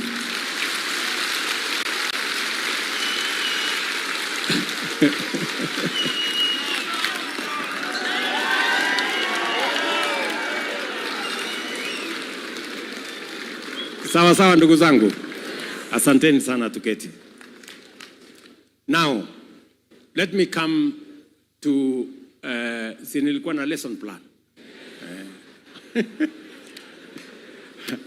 Wacha nikuje sasa niwaambie in brief what we have been able to do in the education sector. I have explained in my other presentation. I just want to take you through quickly. I've explained to you that transforming education was not a political issue.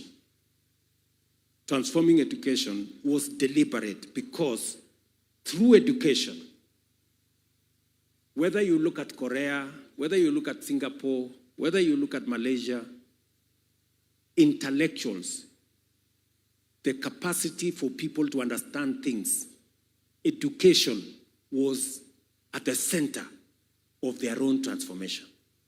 And that is why I took matters education seriously, because I knew that it is going to be part of the levers that we are going to use if we were to move Kenya to the first world. That is why the budget of education was 540 in 2022. As I told you, now we are at 702 billion. We've hired teachers the way you know. We built classrooms, as I have told you. We have done a funding model changed the funding model to put more resources in our universities. We have started the Open University of Kenya. We have increased the number of tutors in our TVETs from about 3,600. We have moved it to now from 6,900, to now 10,000. And we are hiring another 3,000 or 4,000 in the coming budget. We have moved in the number of private sector companies that are now working with our TVETs. We've moved them. We used to have 65. Now we have 2,800 different companies providing training, internship for our students in TVET. It is our intention by 2027 to move the number of students in our technical, vocational, and training institutes from 340 in 2022. We are now at 720. We will have 2 million by 2027 because technical education, the STEM subjects, are what are going to drive our industrialization. The reason why we have 6 new special economic zones is because industrialization is going to be the engine that is going to drive our economy, even as we move from an agro-based economy, we must industrialize. And that is why Kenya is championing the Africa Green Industrialization Initiative, which I am driving at the AU, and we are going to take it to the United General Assembly, because that is the way we want to move the country. In matters education, these are among the things that I agreed and I purposed, and we have provided the resources to transform that sector. Let me see whether I have forgotten anything. I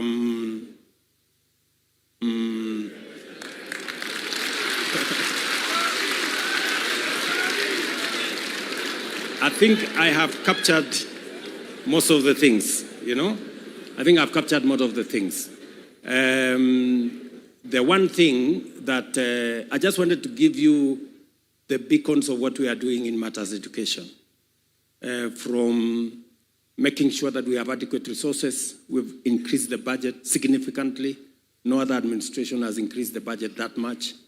We've brought in more teachers, built more classrooms, started, operationalized the Open University of Kenya, which I have told you by December 2026, we will have 100,000 students learning.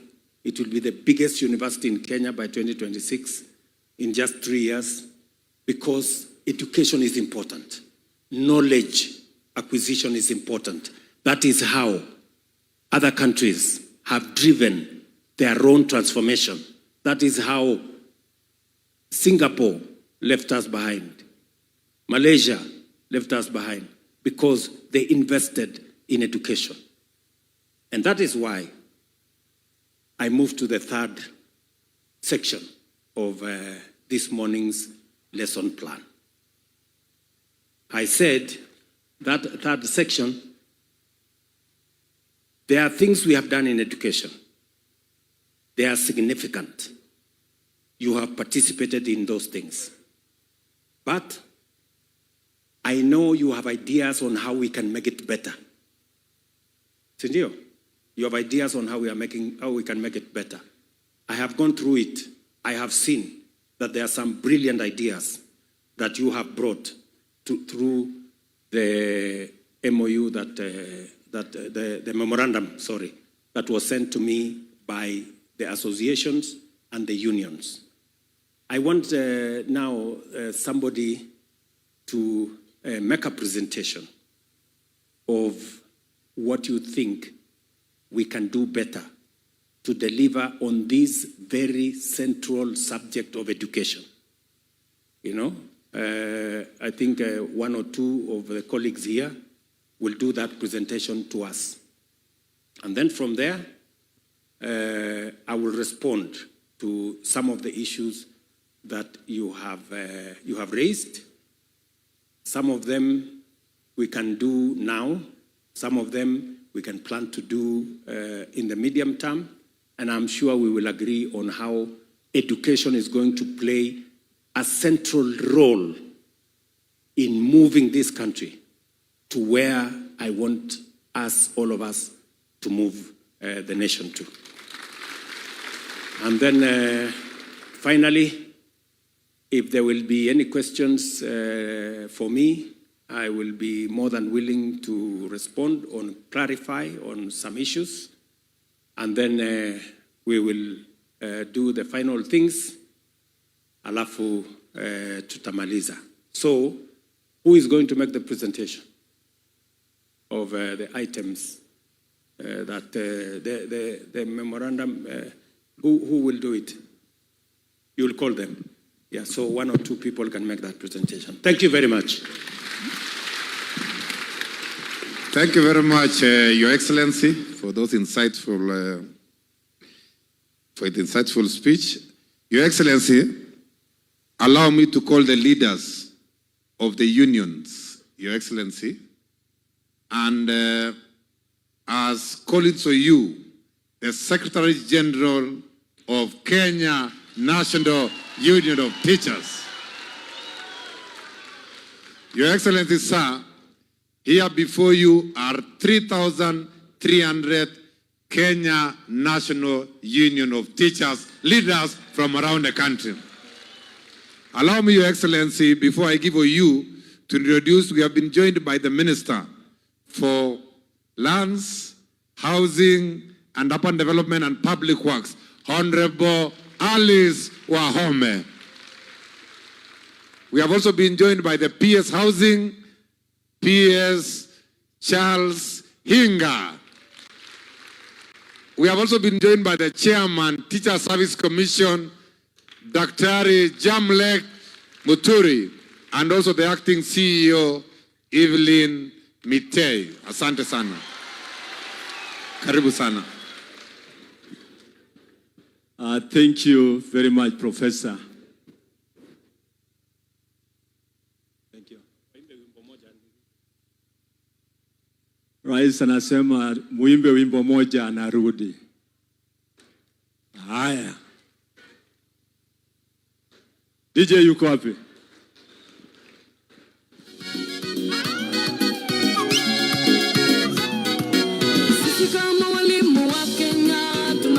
Tusimame tuweze tuimbe.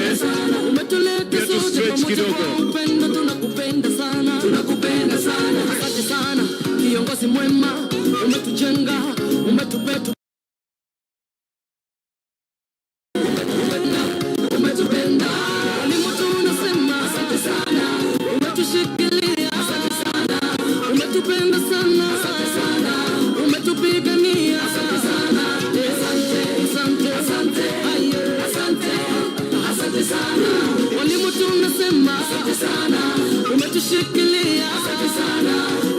umetupenda sana, asante sana, umetupigania, asante sana, asante, asante, asante, asante sana. Rais wetu, kiongozi mama, tunakupenda sana, tunakupenda sana. Umetupa ajira na una ukabila, tunakupenda sana, tunakupenda sana. Rais wetu, ubagui, uchagui, unatujali. Rais wetu, ubagui, uchagui, unatujali. Walimu tunasema asante sana, umetushikilia, asante sana, umetupenda sana, asante sana, umetupigania, asante sana, asante, asante, asante, asante, asante sana. Walimu tunasema asante sana, umetushikilia, asante sana, umetupenda sana, asante sana, umetupigania, asante sana, asante, asante, asante, asante sana.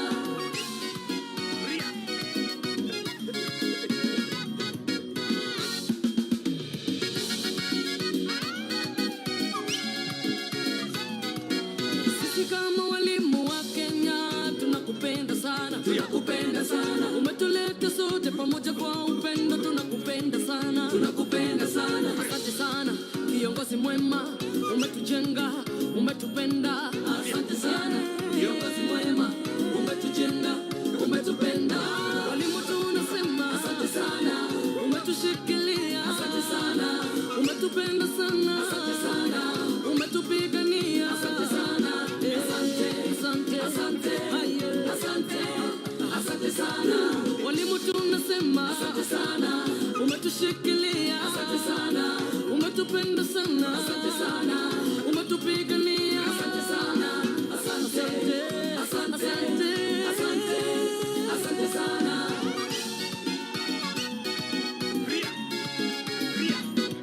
Rais wetu, kiongozi mama, tunakupenda sana, tunakupenda sana. Umetupa ajira na una ukabila, tunakupenda sana, tunakupenda sana. Rais wetu, ubagui, uchagui, unatujali. Rais wetu, ubagui, uchagui, unatujali.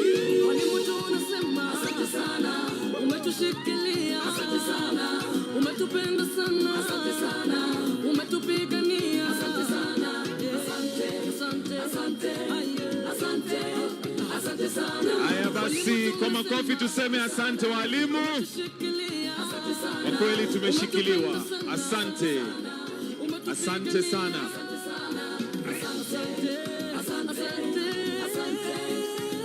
Alright DJ. Asante sana. Naomba tuweze kuketi na tuendelee na mwenyekiti. Karibu.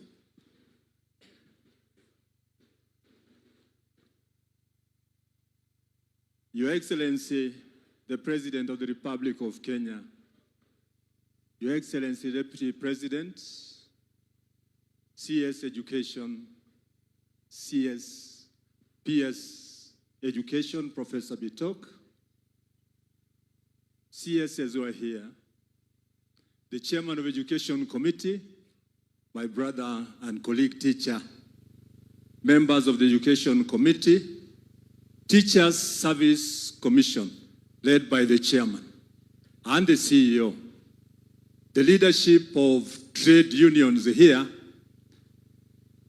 ladies and gentlemen, walimu wenzangu, solidarity, solidarity, solidarity. Your Excellency, I have my team here with me. The national steering, just stand and wave. National steering, Kenya National Union of Teachers. That is at the apex of the leadership of Kenya National Union of Teachers, followed by members of the National Executive Council, teacher leaders in all the 110 branches of Kenya National Union of Teachers. I hope you are here. Asanteni sana. I listened to His Excellency, and I want to be very frank. As teachers, when we went to college, one thing stood by us. No one taught like this man.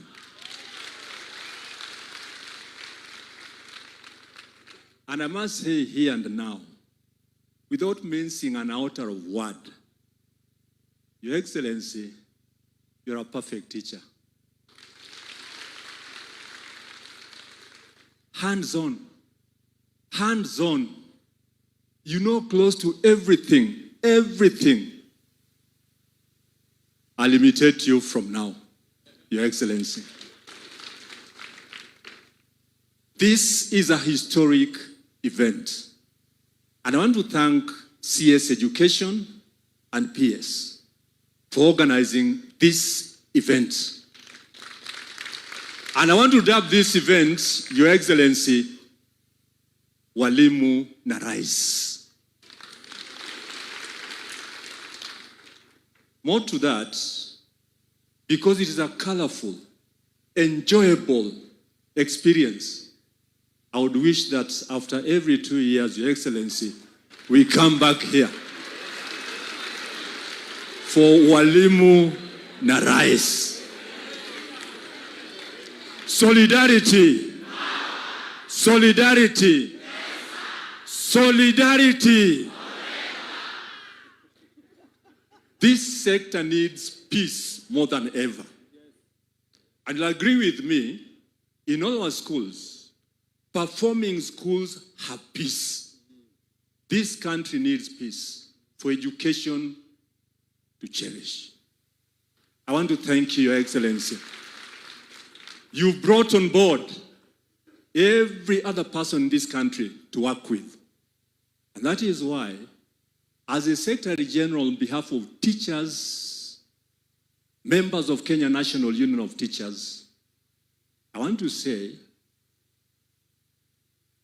Kumi bila break. Kumi bila break. Broad-based government is the way to go. Your Excellency, you've mentioned everything in this sector. For us, we only have to appreciate collective bargaining agreements. Your Excellency, we were worried as leaders of trade unions at the beginning of this year, because we all know it, that SRC had pronounced a freeze to any monetary CBA. Teachers Service Commission, through your advice, Your Excellency, sat with us, and on the 18th of July, we signed a CBA. Simuliona CBA walimu? Now, thank you. But what you would like to ask on the CBA? Globally, and this is a recommendation from the International Labour Organization, our CBAs are for cycles. We want to request you, Your Excellency, to reduce the 4 years to 2 years of CBA. Based on the inflation, CBA to be reduced to Tutam. 2 years. 2 years for CBA and 2 terms for His Excellency, the President. Your Excellency, I want to say here and now, we are all CBC compliant. Matters of employment of teachers. Mr. President, you have exceeded expectations.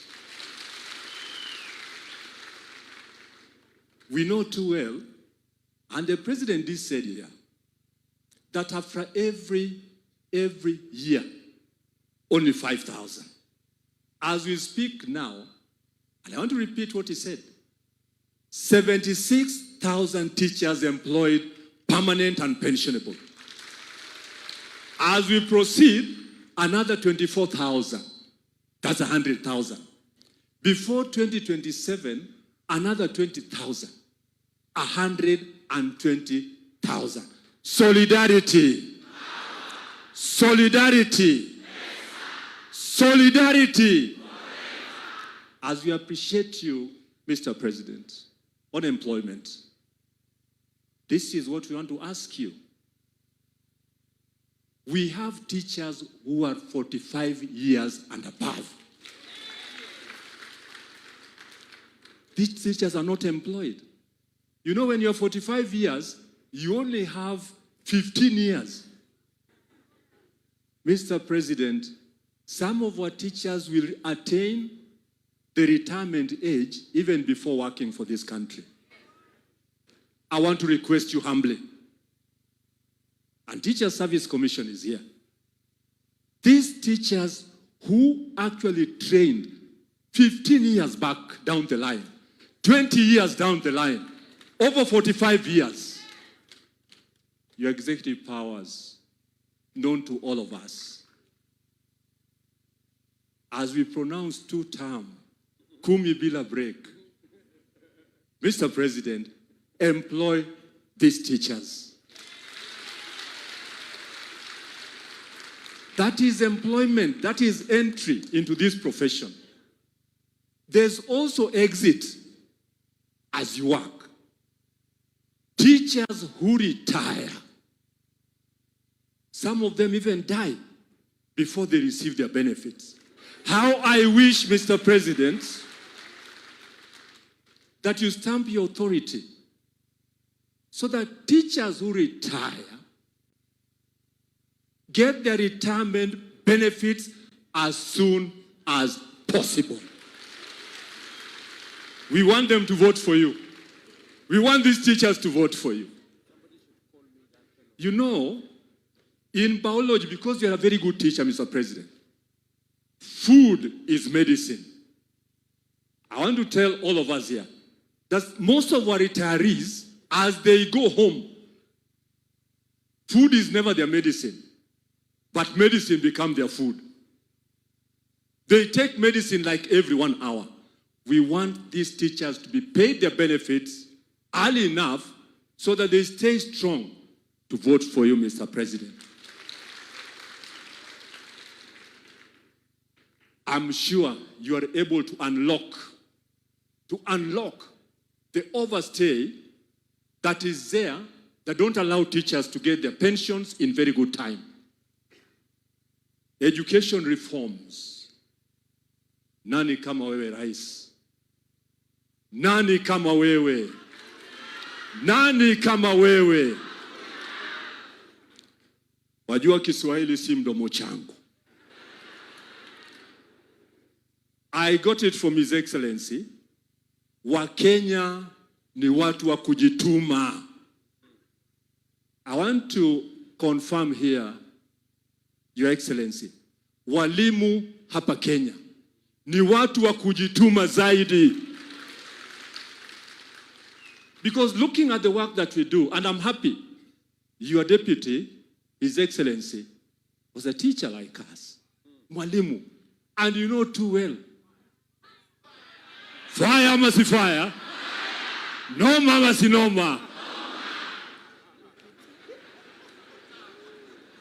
Now, there's no single government that can pay a teacher a salary commensurate to the work that a teacher does. And so, tunajituma zaidi. Kazi ya elimu tunapenda. Walimu Kenya hii ni watu wa kujituma zaidi. I want to say here and now that on education reforms, before you came in, Mr. President, the sector of education was getting to rot. The Presidential Working Party on Education Reforms has brought us far and wide. Domiciling grade 7, 8, and 9 to primary schools did two things, Mr. President. One, access to education. Two, poor parents could afford to have their children in school. Imagine the situation where grade 7 went to a secondary school, grade 8 to a secondary school, and grade 9 to a secondary school. I want to assure you, Mr. President, as the parents and as these teachers, education has become affordable. Affordable. Affordable. Because of the recommendations of the Presidential Working Party on education reforms. And more so by domiciling grade 7, 8, and 9 in primary schools. Now, here comes the sessional paper number 1. This is my ask. This is my ask, Mr. President. The sessional paper number 1, which of course was number 10, 2024, now number 1, 2025. Where has this sessional paper disappeared to? Because we want the president to succeed. We want the president to succeed. We want the president to succeed. Where is the sessional paper? Number 1 of 2025. And our head teachers have worked a lot. Head teachers, congratulations. You've made His Excellency proud. Because grade 7, grade 8, grade 9, now transiting to grade 10. Hongera, head teachers. And as long as I appreciate you, Mr. President, these teachers, head teachers, were head teachers of primary schools. They are now heads of comprehensive schools. And you know, in the trade union, additional work calls for additional remuneration.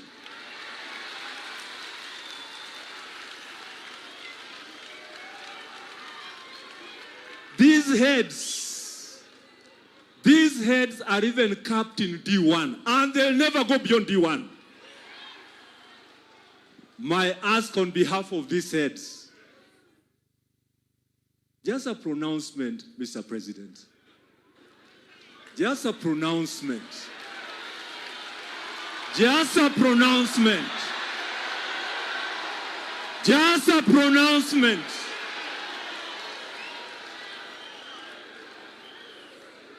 A pronouncement that these are no longer heads of institutions because they man junior schools.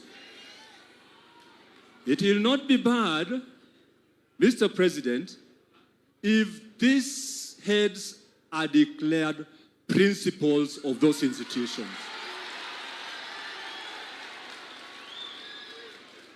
Because I'll tell you, and Teacher Service Commission has data. Most of our heads are graduates of master's and doctorate degrees. That is where we are. Mr. President,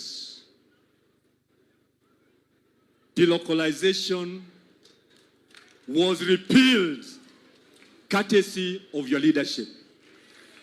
Families suffered. Families suffered. There was no peace in most of the families where there was delocalization.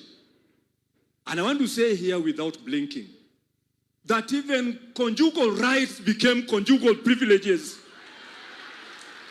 in most families.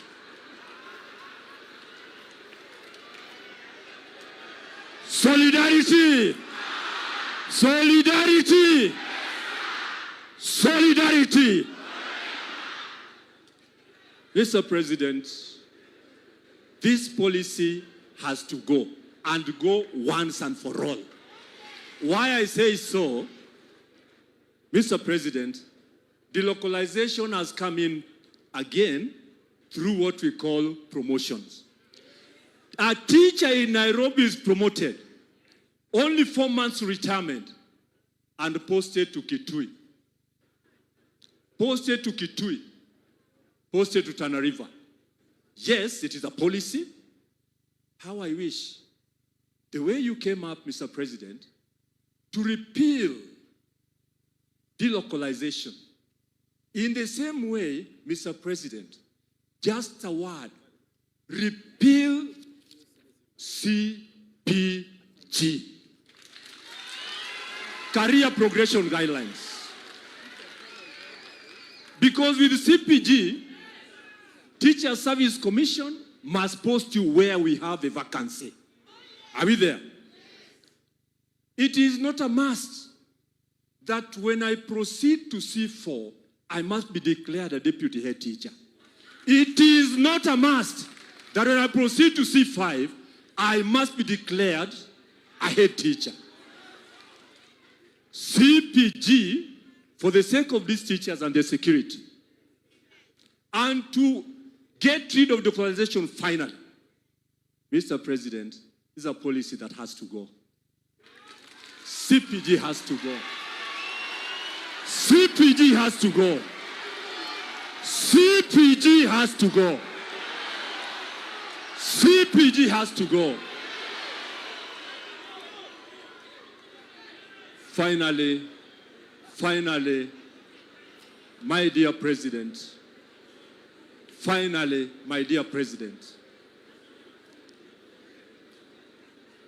hello? Order.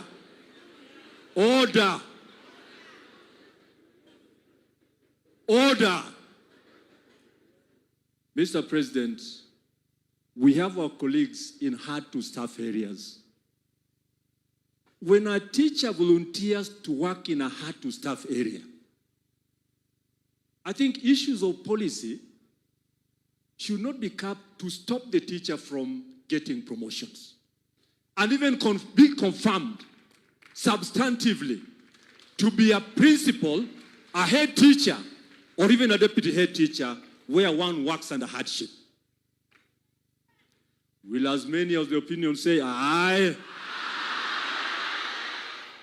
Mr. President, the ayes have it.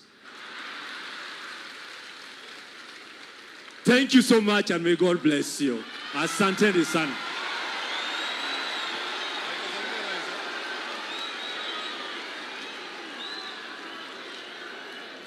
Thank you very much, Collins Oyu, Your Excellency, the Secretary General of Kenya National Union of Teachers. Your Excellency, sir, allow me now to invite on stage the Secretary General of KUPPET, Akelo Missouri.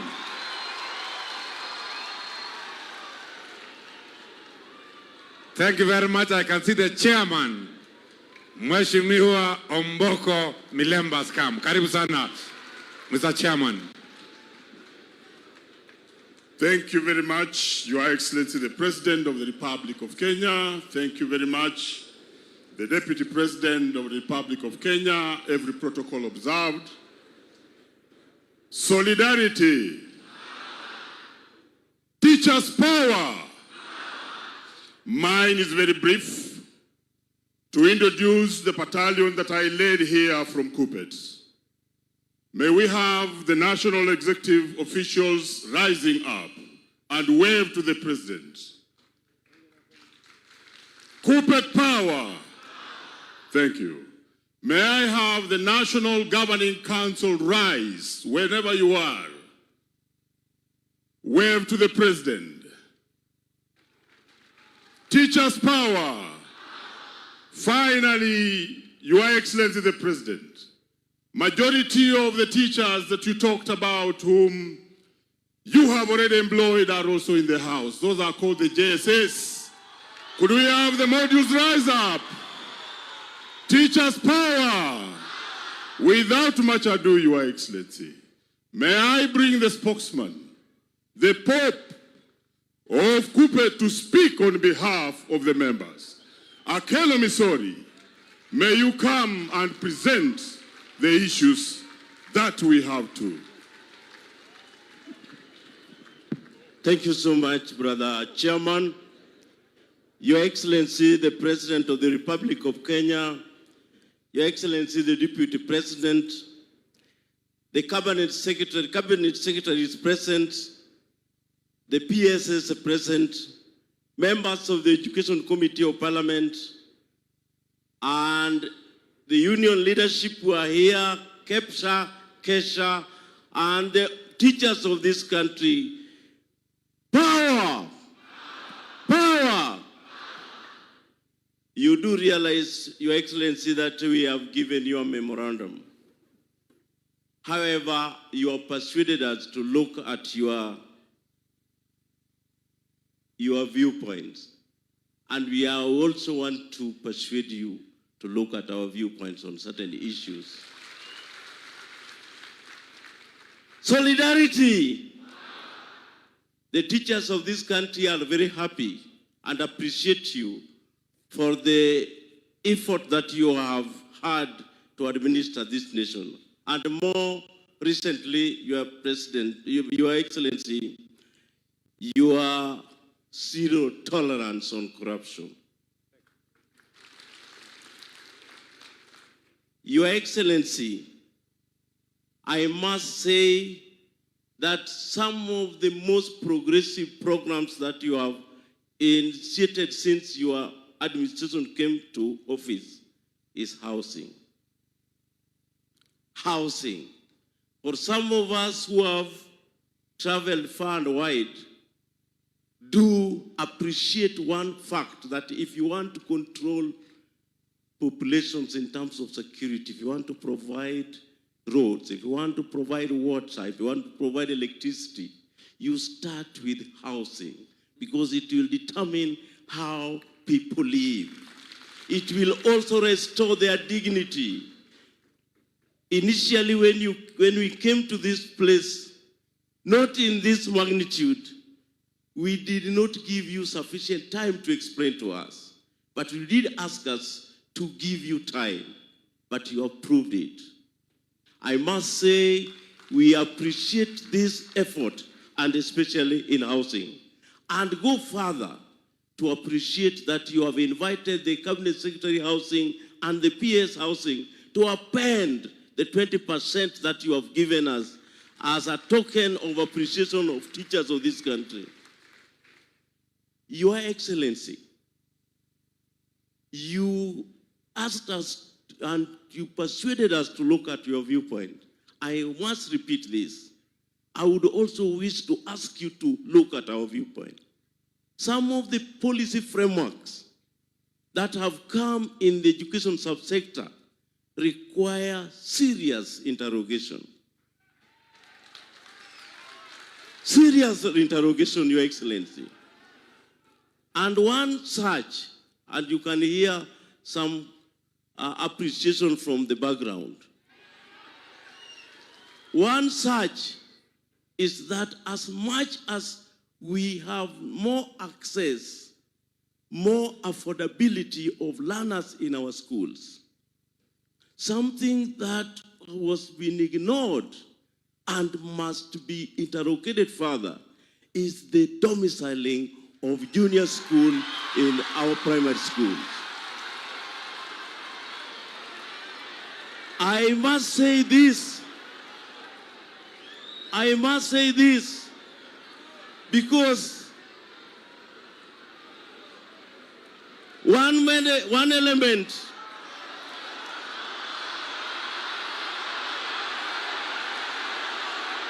Thank you. Thank you. Thank you. Thank you. Thank you. Thank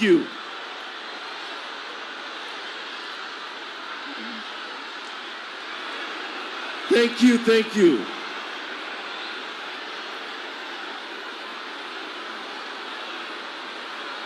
This is the beauty of democracy. The beauty of democracy is everyone has got his say or a say. Aye, we have had you. Aye, members. Aye. His Excellency, order. His Excellency has had you. His Excellency has had you. Let's be quiet, please. Aye, let's be quiet, please. Let's be quiet. Let's be quiet. Aye, order. Aye. Another issue. Another issue. So His Excellency the President has heard you. Order. Let's be quiet.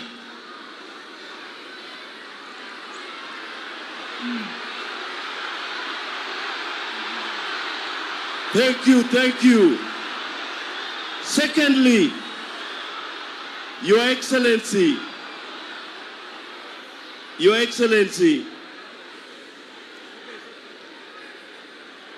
something which has really disturbed us is allocation to a Teacher Service Commission for promotions. We really appreciate the promotions which you have granted us over the years, and we appreciate the over 56,000 teachers who are promoted. However, Your Excellency, one thing which we still ask for is that promoting 2,000 with the allocation of 1 billion, 2 billion